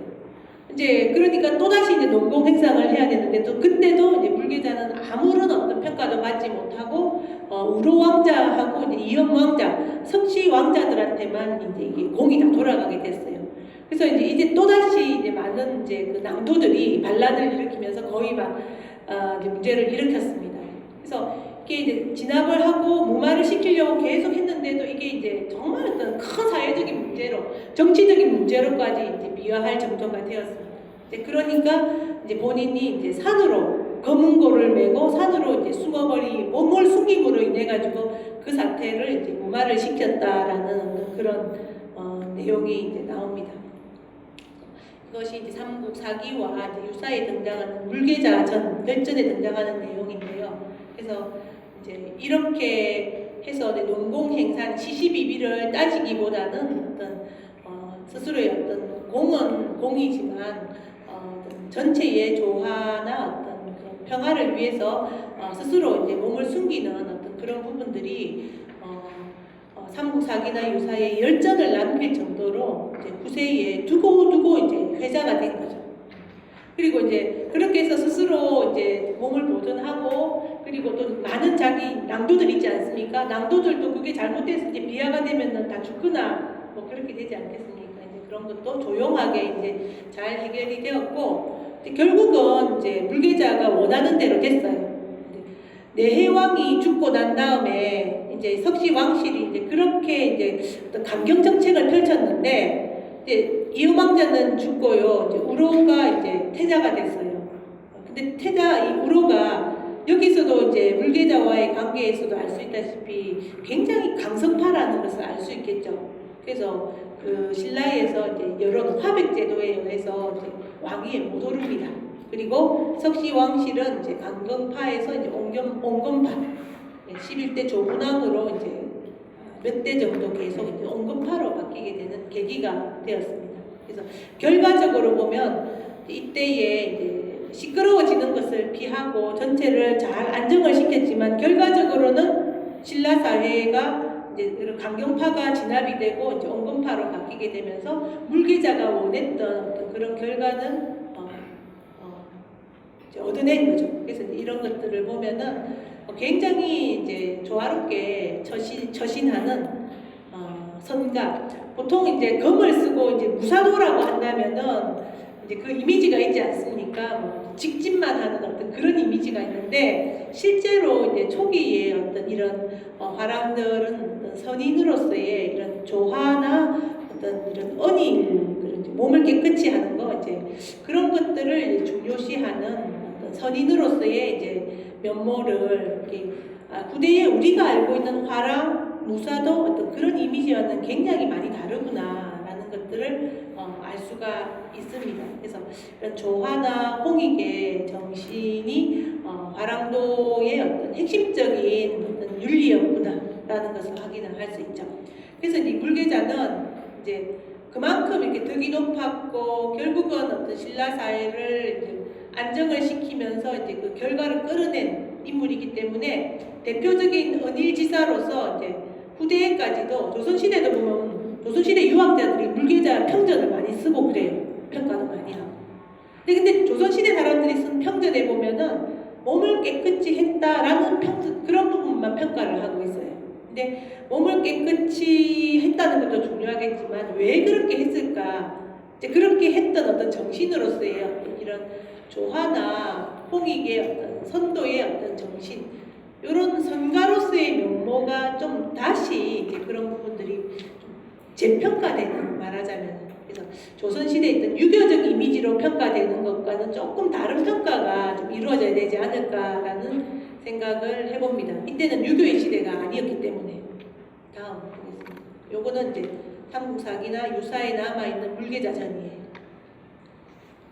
자, 그러면 이제 화랑외사라는 책이 이제 화랑들의 전기인데요. 여기는 딴 화랑들은 조금 나오고 물계자하고 백결선생은 거의 막 한 10배씩 분량적으로 거의 많이 나오는 그 책에 보면은 이제 과연 물계자가 어떤 수련을 했는가 그런 내용들도 전기 자료이기는 한데 이제 위인전이죠, 그죠? 위인전의 형식으로 남아서 조금 사료적인 부분에 있어서 조금 아쉬운 점도 있지만 남아있는 부분을 살펴보도록 하면 물계자가 가장 중요시했던 수련은 제천 수련이에요. 그래서 제천을 이제 모든 수행에 앞서가지고 이제 제천을 먼저 했고 제천을 할 때에 항상 이런 기도사가 살리어지어다라는 기도사가 있어요. 그래서 어떤 선인들이 이제 기운 수련을 많이 한 기가 충만한 선인들이 이제 그 자기의 충만해진 어떤 기를 가지고 세상을 살리는 거죠. 세상을 조화롭게 하고 홍익하는 거. 그래서 이제 제천의 기도사도 살리어지어다라는 어떤 기도사를 먼저 했고 그 다음에 이런 부분들을 수행을 먼저 하고 난 다음에 춤과 노래를 했다라고 하고 그 다음에서야 검법을 연마를 했다라는 내용이 나와요. 그러면 여러분들은 우리가 이제 화랑도에서 알고 있는 무사도 그 다음에 풍류도 제천문화 이것이 이제 하나로 이렇게 연결이 되어 있음을 물계자의 삶 속에서 이제 우리가 확인을 할 수가 있죠. 그래서 이런 거는 굉장히 좋은 어떤 사례라고 저는 생각을 합니다. 그리고 이제 검은고와 금의 명인이었습니다. 그리고 이제 그런 많은 낭도들을 교육을 시킬 때도 이런 중도의 조화의 교육을 시켰다라고 합니다. 그러니까 굉장히 강하고 이제 그런 사람이 오면은 춤과 노래를 악기를 배워주고 춤과 노래를 하게 하고 그 다음에 이제 또 너무 유약한 사람이 오면은 금을 쓰게 하고 그렇게 해서 이런 이제 중도의 어떤 그런 교육법을 한 내용들이 기록에 나옵니다. 그리고 워낙 이제 이렇게 조화롭고 이렇게 조화로운 성격이었기 때문에 막 제자들이 낭도들이 막 이렇게 막 불만을 가지고 막 화가 나가지고 이제 그 사람한테 찾아오잖아요, 물계자에게. 그러면 그 사람 옆에 조금만 한 며칠만 머물자 있으면은 이렇게 화가 딱 가라앉아서 평화로운 상태가 되어서 이제 다시 떠나가고 했다라는 내용이 나옵니다. 그래서 이제 물계자가 제자들에게 낭도들에게 가장 강조했던 게 이런 조화의 등목, 사람은 모름지기 화기가 있어야 된다라고 강조를 했다라는 기록이 나오죠. 그래서 이제 이런 부분들을 단순히 우리가 화랑도에 대해서 우선 이제 무사도 정도로만 알고 있는 그런 인식에 대해서 조금 이제 다시 한번 생각해 보게 만드는 좋은 자료라고 생각합니다. 그리고 아까 제가 말씀드렸던 우로왕자 있죠. 석우로왕자. 왕이 될 수도 있었는데 지나치게 강경 노선을 택함으로 인해 가지고 왕도 되지 못하고 아주 비참하게 죽었어요. 너무 좀 사람이 강하고 또 말도 함부로 하고 그래서 이제 좀 화를 불러 일으켰고 이제 결국 외와의 어떤 관계가 틀어지면서 전쟁을 그래서 이런 이야기를 했죠. 내가 외왕과 외왕의 부인을 잡아다가 아주 기계는 있죠, 그죠? 외왕과 외왕의 부인을 잡아다가 노예로 만들고 소금을 굽는 노비로 만들겠다 이제 그런 이야기를 했어요. 기계는 있었습니다. 그만큼 그랬는데 그게 외왕이나 외왕 귀에 들어간 거예요. 그래서 이제 외왕이 그걸 듣고 군대를 경주로 이제 출동을 시킨 거예요. 신라가 완전히 경주가 함락될 그런 지경에 빠져버렸죠. 그래서 이제 본인이 또 아주 용감하니까 내가 책임지겠다라고 하고 이제 정진에 딱 갔어요. 근데 이제 외군들이 딱 잡아가지고 이제 화형을 시키고 이제 그렇게 비참하게 기계가 있고 용감하기는 했지만 이런 조화의 어떤 부분이 이제 부족했기 때문에 이제 그런 태자였음에도 불구하고 공도 많이 세웠음에도 불구하고 이제 그런 부인도 이제 그러다가 부인이 또 외인들한테 복수를 했어요. 복수를 한 바람에 다시 또 전쟁이 한번 있었죠. 그래서 이제 이런 석우로가 보여준 어떤 그런 삶 그리고 이제 물계자가 보여준 어떤 삶이 굉장히 이제 대조적이고 이런 것들을 통해서 이제 초기 어떤 화랑들의 어떤 삶의 방식에 있어서 이런 조화나 어떤 홍익의 어떤 가치나 이제 그런 윤리가 실제적인 단순히 배우는 거 교육받는 것이 아니라 자기 어떤 삶에 내재되어서 어떤 행동 속에서 어떤 삶 속에서 그런 부분들이 우러나오고 배어나오고 그리고 또 이제 낭도들에게 이제 교육이 되고 그런 하여서 이제 화랑도의 정신이 이제 신라 초기 사회를 끌어나가는 데 있어서 굉장히 어떤 순기능적인 역할을 했다는 것을 이제 알 수가 있습니다. 그리고 이제 박대상 이제 보겠습니다. 이제 박대상에 대해서는 사람들이 이제 이 사람은 이제 눌지왕대 왕제기한 여러분들 아시죠? 이제 미상은 왕자를 하러 일본에 이제 파견이 되지 않습니까? 그래서 이제 그렇게 충신으로서의 모습을 다 하고 이제 충신으로서 순국을 했다. 이제 그 정도를 우리는 대체로 알고 있고 역사 기록에서도 그렇게만 배웠어요. 그런 것만 이제 기억을 하고 있는데 그런 이미지가 만들어진 게 실제로는 조선시대 유교의 어떤 정신에 의해 가지고 그렇게 좀 포장된 부분이 많아요. 조선 세종대 삼강행실록이나 그리고 정조대 오륜행실록에 이제 그 등재가 되면서 이제 박대상은 아주 유교적인 충신의 어떤 대표적인 어떤 그 부분으로서 알려지게 됩니다.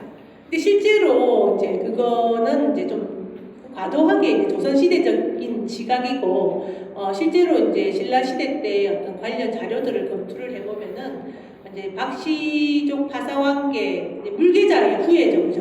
물계자의 후예로서 성가입니다. 그리고 실성왕의 부마이고 눌지 반정을 주도했던 행적이 나타납니다. 그래서 이런 모습들이 이제 뒤에 남아 있고요. 이런 모습들을 이제 확인을 할 수가 있고 또 한편으로는 양산에서 이제 삼량주 간이었잖아요. 삼량주 간으로 언거할 때 징심원이라는 별장에서 선도서 징심록 부도지를 이제 저수를 했습니다. 그래서 선도 사이에 있어서도 굉장히 큰 족적을 남긴 성가이죠.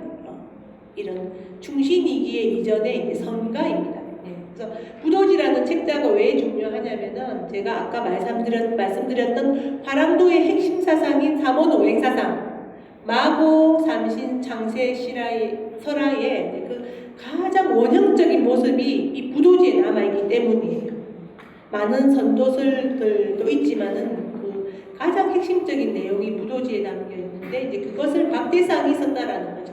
이제 그렇다라고 할 때 박대상은 뭐 충신이고 이제 장군이고 굉장히 용감한 인물이었고 뭐 귀족이었고 이제 그런 것보다 이제 그런 화랑도 문화에 있어서 중요한 부분은 이런 선가설을 썼다는 점이 더 많이 이제 평가를 받아야 되는데 지금은 이제 신라 초기에 화랑도 문화에 대한 연구가 이제 많이 부족하다 보니까 박대상에 대한 연구가 이런 부분에 대한 연구도 많이 이제 이루어지고 있지 못한 게 현실이고 그런 부분이 좀 앞으로 많이 이제 보완되어 나가야 되지 않을까 생각을 해봅니다. 그래서 유교의 충절심 이전에 이제 성가로서 좀 연구가 되었으면 좋겠고 그리고 이제 이런 충신은요 충의 덕목은 유교적인 충은 아니고 화랑의 세속 5개에 보면은 이 충의 덕목이 있지 않습니까? 그래서 이거는 유교적인 충이라기보다는 선도 사상에 입각한 충으로 보는 게 더 맞겠어요.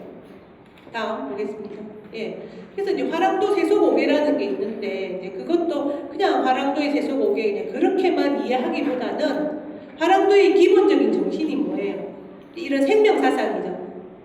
맑음의 어떤 기문화 또 이제 전체를 중요시하는 이런 생명 사상과 어떤 홍익의 어떤 그런 사상에 입각해서 이게 이제 어떤 세계관이잖아요. 기본적인 가치는 조화와 홍익의 가치를 가지고 이것이 어떤 사회의 실천 윤리로 드러날 때는 충, 효, 신, 인, 용으로 드러났다라고 보는 게 이제 맞겠죠. 그래서 충효, 신, 인, 용도 이제 유교적인 충효나 많은 사유 체계마다 다 실천 윤리가 있잖아요. 이제 그런 것들과 비교해서 뭐 비슷한 거 아니냐, 뭐 유교적인 덕목이나 뭐 불교적인 덕목이나 비슷한 거 아니냐라고 말씀할 수도 있지만. 이제 그 기반이 되는 어떤 세계관이나 이제 그런 가치 체계에 대한 어떤 인식을 딱 중심에 놓고 이러한 실천 윤리가 꾸려졌다라고 보는 게 이제 필요할 것 같습니다. 네. 다음 이제 백결 선생 같은 경우도 이제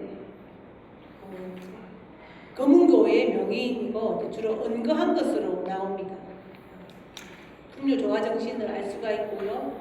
법봉왕대 이후에 이제 이런 화랑도가 이제 김치 왕족이 이제 화랑도를 주도하게 되면서 화랑도의 성격이 많이 바뀝니다. 그래서 그때는 또 통일 전쟁을 해야 됐기 때문에 이런 물계자나 백결 선생의 어떤 그런 수행을 많이 강조를 하는 어떤 그런 화랑도의 성격이 이제 그 중고기가 되면서는 이런 무사도적인 성격으로 이제 이런 쪽으로 바뀌어 나가게 되는 그런 부분이 있는 것 같습니다. 다음 보겠습니다.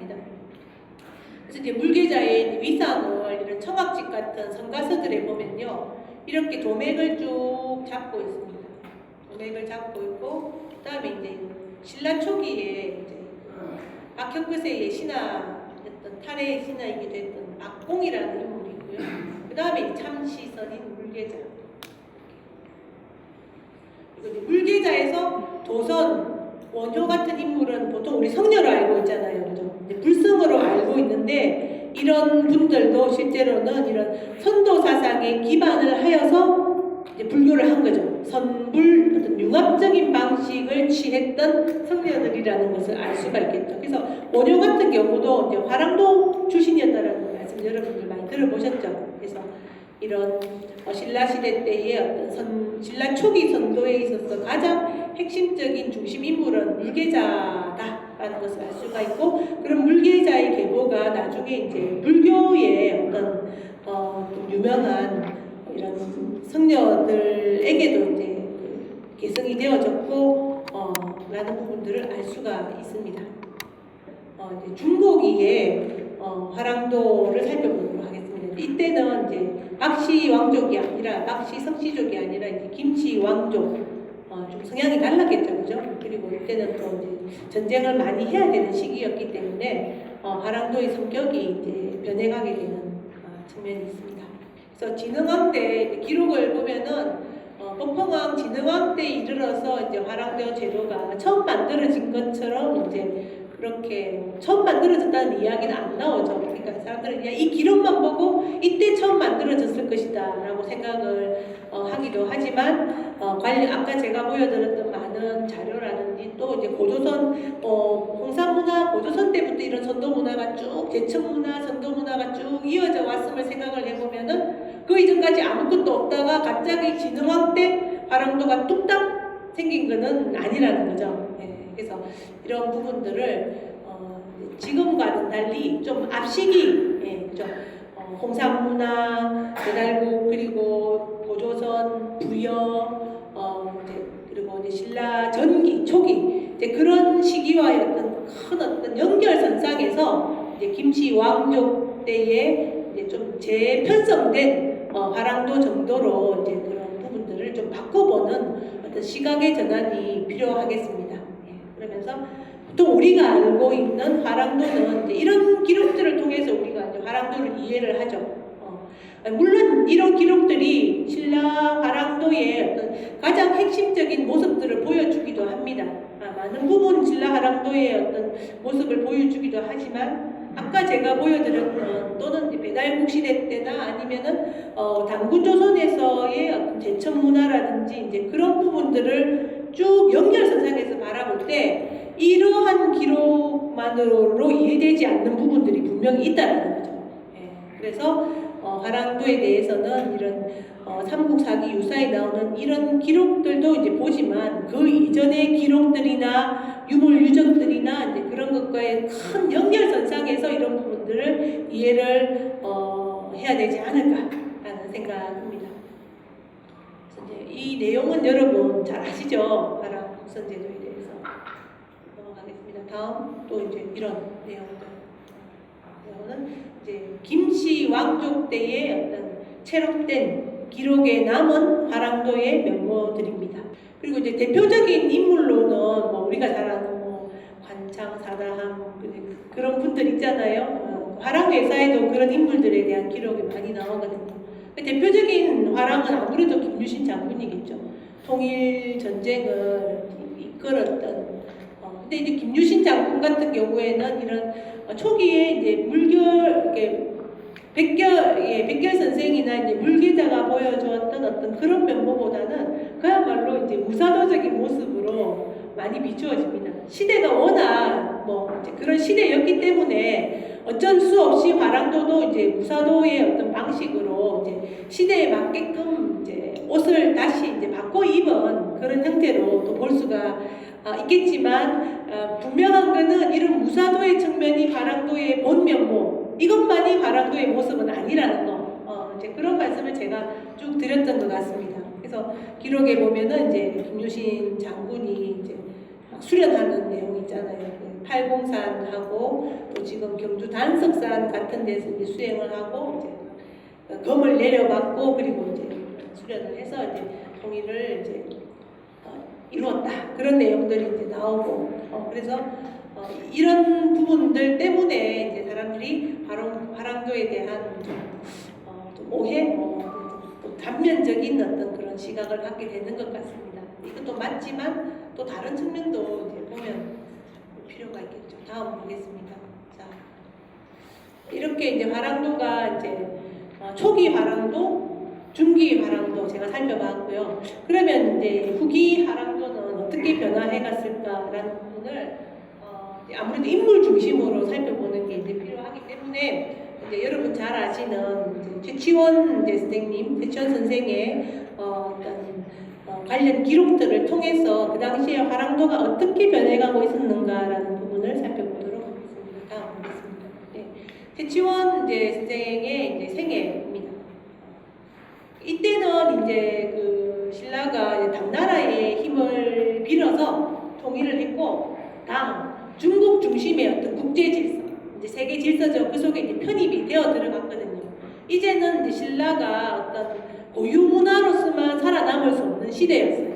그래서 이제 중국 중국과의 교류 관계를 통해서 이제 중국의 사상을 적극적으로 이제 수용해서 세계화를 할 수밖에 없는 시대였고, 그리고 이제 최치원 선생도 당연히 이제 초기 화랑도적인 분위기 속에서 이제 성장을 했겠지만, 이제 중국의 어떤 유학 과정을 통해서 중국에서 당시 성행하고 있던 중국의 도교, 불교, 유교, 중국의 삼교 사상에도 이제 능통을 하게 됩니다. 이제 이 시대의 지식인으로서 살아가기 위해서 이제 본인의 옷도 있지만 이제 세계적으로 이제 유행하는 그 시대의 옷도 이제 같이 입게 되는 거죠. 그렇게 해서 이제 중국에서 이제 많은 활약을 하게 되었고, 그리고 이제 귀국을 하게 되죠. 근데 이제 당시 여러분 잘 아시겠지만 신라 이제 하대 이제 9세기 굉장히 이제 혼란한 시대였고, 본인의 어떤 뜻하는 바를 잘 펼칠 수가 없는 시기였기 때문에 이제 결국은 가야산 해인사에서 이제 그런 신선 수련을 통해서 신선이 되었다라는 기록과 함께 이제 그런 본인이 이제 원하는 뜻을 펼치지는 못했고, 대신에 이제 그런 많은 학문적인 업적을 남겼고, 그래서 보통 학자, 관인 뭐 그렇게 이제 평가가 되고 있죠. 최치원의 시대 이제 9세기인데요. 이때도 이제 신라의 이제 기본 이때는 이제 신라에는 뭐 통일 이후에 이제 중국에서 이제 도교는 그 이전부터 들어와 있었고, 불교도 들어와 있었고, 본격적으로 이제 통일 이후에는 유교가 이제 많이 수용이 되거든요. 그래서 이제 뭐 외래 사상으로서 도교, 불교, 유교가 있기는 했지만은 그래도 이 당시에 이제 국학은 화랑도였어요. 이제 그렇다 보니까 이제 왕도 그러니까 화랑의 어떤 가장 높은 화랑이 이제 국선이잖아요. 이제 국선이었던 사람이 왕이 되는 거예요. 이게 국선이 되어야지 우리가 화랑도를 이제 경력을 쌓고 그래야지 이제 왕이 될 수 있고 이제 고위직에 오를 수 있는 어떤 그런 시대 분위기 또는 어떤 풍토 속에서 최치원이 이제 주로 가장 영향을 많이 받았던 왕은 이제 경문왕입니다. 네. 그래서 그 경문왕이 이제 기록에 보면은 이렇게 18세에 국선이 되었고 이제 풍류를 쫓았다라는 기록이 나오죠. 이 왕이 어떤 당시에 이제 풍류도 화랑도를 할 정도였으니까 나머지 지식인들이라든지 일반 민인들의 어떤 경향은 이야기 안 해도 짐작이 되는 부분이 있습니다. 그래서 이제 그 최치원도 이제 그런 경문왕을 모셨고, 경문왕 이후에는 뭐 이제 그 경문왕의 아들과 딸 진성여왕이죠. 이제 그 분들을 이제 모시면서 이제 관직 생활을 했기 때문에 이제 그 경문왕적인 어떤 이제 시대 분위기, 어떤 시대 사상, 어떤 그런 것들을 이제 체현을 했다고 볼 수가 있겠습니다. 경문왕은 이제 그 최치원의 어떤 기록에 의하자면은 풍류를 바탕으로 상교 융합에 주력을 했다라는 어떤 평가를 내렸습니다. 이게 이제 시대적인 사상의 흐름이겠죠. 우리 고유 사상이 있고, 하지만 이제는 어떤 중국의 사상을 중심으로 세계화해야 되니까 중국에서 들어온 사상도 함께 이제 섞어낸다. 풍류를 우리 화랑도를 바탕으로 한 외래 사상의 종합, 융합, 이제 그런 것들이 이제 경문왕이 추구한 어떤 사상적인 방향, 어떤 그런 거였어요. 당연히 이제 최치원도 어떤 그런 방향을 따라갔겠죠. 그래서 최치원 선생도 이제 이런 삼교 융합론 제시를 하고, 근데 삼교 융합을 하는데 그 배경은 화랑도 사상이 중심이 되고 이제 그런 것을 기반으로 해서 삼교를 받아들이자라는 풍류 사상을 중심으로 한 삼교 융합을 주장했다고 볼 수가 있겠습니다. 여러분 한번 생각해 보세요. 신라 삼국기 때의 초기 물계자로 대표되는 화랑도의 느낌들, 이제 그런 것들, 그리고 이제 중고기 김치 왕족의 어떤 화랑도, 무사도 중심으로, 그리고 이제 신라 한 9세기 신라 이제 말에 이런 풍류 사상이 있기는 아직까지는 중심 사상이지만 중국에서 들어온 외래 사상과 이제 이런 결합을 막 융합을 하게 되는 어떤 그런 분위기 속에서 화랑도의 색깔이 굉장히 많이 좀 변화하고 시대 변화에 따라서 이제 이런 변화를 보이고 있었을 것이다라는 것은 충분히 짐작해 볼 수가 있겠죠. 예, 그래서 이제 제치원도 역시 이제 이런 우리 고유 사상으로서의 이제 풍류에 대한 기록을 남겼죠. 사실 뭐 이러한 기록이 없으면은 이런 기록은 우리가 화랑도 사상 연구하는 데서 가장 중요한 이제 그런 기록이죠. 예, 그래서 이런 기록이 있습니다. 그래서 이게 없었으면은 정말 핵심적인 기록을 남겨주셨어요. 예.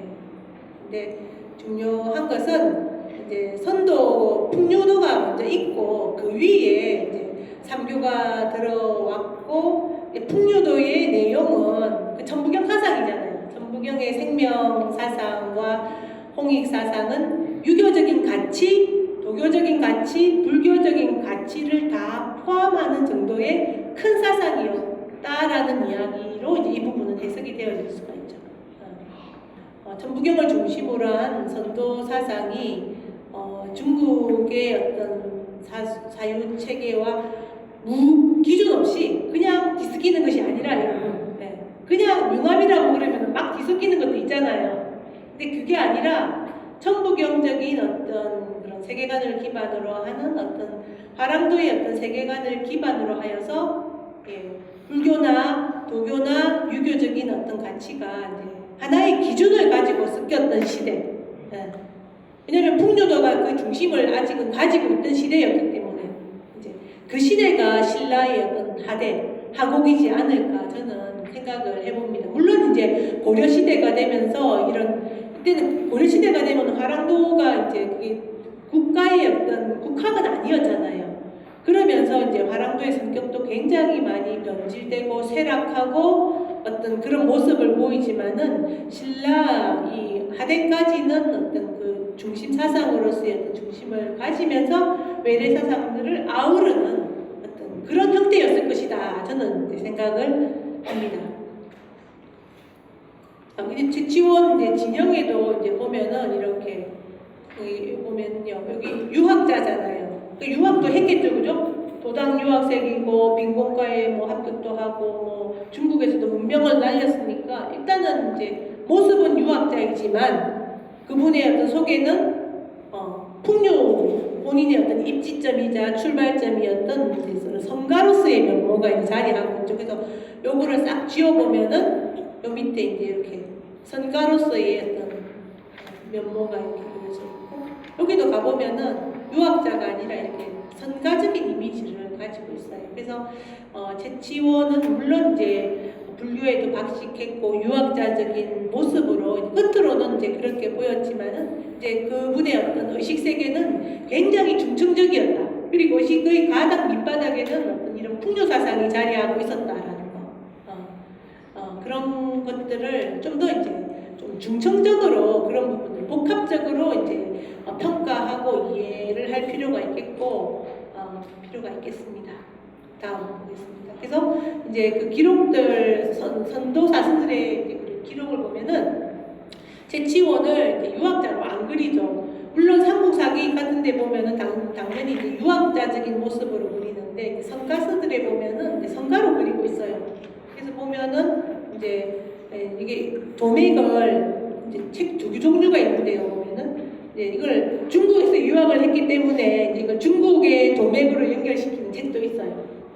해동전도록이라는 책은 이제 중국 좀 도교적인 시각에서 한국의 어떤 이런 선도 문화를 해석하는 그런 책인데요. 시각 자체가 그런데 거기에 보면은 이런 중국 도사 유명한 신선입니다. 종리건의 어떤 한 문파로가 제치원이었다라고 하면서 이게 중국의 도맥으로 연결시키는. 아무래도 중국에 가서 유학을 하다 보니까 이렇게 좀 이런 시각도 생겨나게 된 거로 볼 수가 있겠습니다. 다음 보겠습니다. 네. 그리고 이제 청학집에서 보면은요, 이거는 완전히 이제 고유의 어떤 도맥을 잡고 있지 않습니까? 참시스님, 물계자, 그리고 대세구칠 계통에서 제치원으로 이제 연결시킵니다. 대세구칠은 이제 화랑인데요, 유명한 화랑인데 나중에 도당 유학을 해요. 삼국사기 기록에 보면 선도 화랑이면서도 도당 유학을 했던 화랑으로 나오는데 이제 그쪽으로 이제 묻고 있는 거죠. 그래서 이제 제치원 같은 경우는 이제 한국에서 이제 계속 이제 신라에서 이제 토착적인 어떤 선도만 익힌 인물이 아니라 이제 중국 유학을 통해 가지고 모든 당시에 이제 동아시아의 어떤 그런 것들을 다 익힌 상태고, 특히 이제 도당 유학생의 이미지가 굉장히 컸기 때문에 선도의 어떤 도맥을 연결시킬 때도 이렇게 이제 중국 쪽하고도 좀 관련성을 지어서 연결시키는 견해가 나타나게 된 걸로 볼 수가 있겠습니다. 그렇다라고 해서 이것만 딱 보고 앞부분에 중국의 어떤 도교 계통의 어떤 중국의 내단 사상을 했는 뭐 그렇게 볼 수는 없죠. 왜냐하면은 실제로 이제 제치원이 이제 그 경문왕의 어떤 그 풍류를 중심으로 한 삼교 융합이라는 어떤 그런 시대적인 이념을 이제 그런 시대적인 사조를 뒷받침하는 어떤 지식인이었고, 그런 식의 정치 활동을 보였기 때문에 이제 이런 식의 기록은 조금 이제 걸러서 볼 필요가 있겠다는 생각입니다. 어쨌든 제치원과 관련된 다양한 기록들에는 그런 유학자적인 모습뿐만이 아니라 더 많은 부분은 이런 성가적인 모습이 남아있다라는 말씀을 드리겠습니다. 그리고 또 이제 선도에서는 제치원의 이제 가장 큰 어떤 부분으로서 이제 천부경을 전승한 이야기를 하고 있습니다. 그러니까 이맥의 태백일사라는 책에서 보면은 그 고은 제치원이 이제 천부경을 한자로, 고대 문자로 되어 있는 천부경을 이제 한자로 세상에 전했다라는 내용이 나오거든요. 그래서 지금 뭐 선도서들을 이제 학계에서는 별로 인용 안 하고 주로 이제 정사료만 가지고 이제 역사를 연구하기 때문에 이런 부분들에 대해서는 이게 이제 뭐 그냥 뭐 이제 연구하시는 분들만 이런 이야기를 하고 있습니다만, 당시에 이제 풍류를 중심으로 한 삼교 해통이라는 어떤 당시의 어떤 시대의 어떤 사조를 이제 놓고 볼 때 이제 그것이 이제 그것을 기반으로 해서 볼 때 제치원이 이제 한국 풍류도의 가장 기본적인 경전이었던 천부경을 분명히 알고 있었고, 그리고 그런 부분들을 풍류 사상의 핵심적인 어떤 경전으로서 이제 기록에 남겼을 가능성은 굉장히 농후합니다. 그래서 저는 태백일사와 같은 이제 선도서들이 없으면은, 이런 선도서들이 없으면은 우리 이제 삼국사기 유사만으로 해석할 수 없는 고대사 또는 당구조선사 또는 공산문화 이제 그런 내용들이 태백일사와 같은 선도서들에는 그대로 정확하게 기록이 돼 있고, 그런 부분들이 지금 고고학적으로도 중국에서 나오는 고고학적인 유물과 다 매치가 되고 있거든요. 그래서 그런 부분들을 볼 때 태백일사는 그냥 밀쳐줄 수 있는 그런 책은 아니고, 굉장히 우리 한국의 상고사나 고대사를 복원하는 데 있어서 가장 핵심적인 어떤 책이라고 할 수가 있겠고, 그런 책에 실려 있는 제치원의 어떤 이런 천부경과 관련된 그런 기록들은 굉장히 중요하게 검토를 해야 되지 않을까라는 생각을 해봅니다. 자, 이제 제가 이제 쭉 신라의 화랑도의 그 기본 이제 정신으로서의 이제 조화와 통일, 또 이제 생명 사상에 대해서 이제 말씀을 드렸고, 그것을 이제 세 시기로 나누어 가지고 이제 대표적인 인물들을 통해서 이제 화랑들의 삶 속에 어떻게 체현이 되고 있었는지를 이제 쭉 살펴보았습니다. 한국 선도 화랑도가 이제 한국인들의 가장 어떤 한국적인 정신의 실체잖아요. 뿌리고 이제 거기에다가 이제 이게 불교가 들어왔기 때문에 이 불교도 어떻게 보자면은 화랑도적인 토양에서 이제 불교가 나오는 거고, 아까 원효나 도성 같은 분이 그렇지 않겠습니까? 그래서 불교도 어떤 불교의 원모습과 다른 한국적인 불교, 화랑도적인 불교라고 할 수 있고, 유교도 다른 거죠. 그러니까 한국적 유교, 다른 말로는 뭐 화랑도적인 유교. 서양 사상이 들어와도 또 이제 서구의 어떤 종교가 들어와도 이게 한국과 토착하게 되는 거예요. 이건 뭐 이제 화랑도적인 서교, 한국적인 이제 서교라고 할 수가 있습니다. 그래서 이렇게 한국인들의 의식에 이렇게 양파 껍질처럼 이렇게 중층적으로 이루어져 있는 한국인들의 어떤 의식의 가장 밑바탕에는 이런 화랑도 정신, 선도 정신이 이제 자리하고 있고, 이런 생명 사상이나 조화 사상이 이제 그냥 이 구시대의 유물은 아니라고 생각을 해요. 이게 우리 정신의 원 출발점이기 때문에 앞으로 어떤 시간이 흐르고 어떤 사상이 도입이 되고 변해간다 할지라도 이런 원형을 가지고 시대에 따른 어떤 변형이 일어난다라는 거죠. 그래서 이제 우리 원형성에 대한 어떤 정확한 인지, 이해는 굉장히 이제 중요하고, 그래서 이제 이 화랑도의 이 정신은 지금 현재에도 분명히 어떤 분명한 가치를 갖고 있다라고 생각을 합니다. 강의를 마무리하도록 하겠습니다.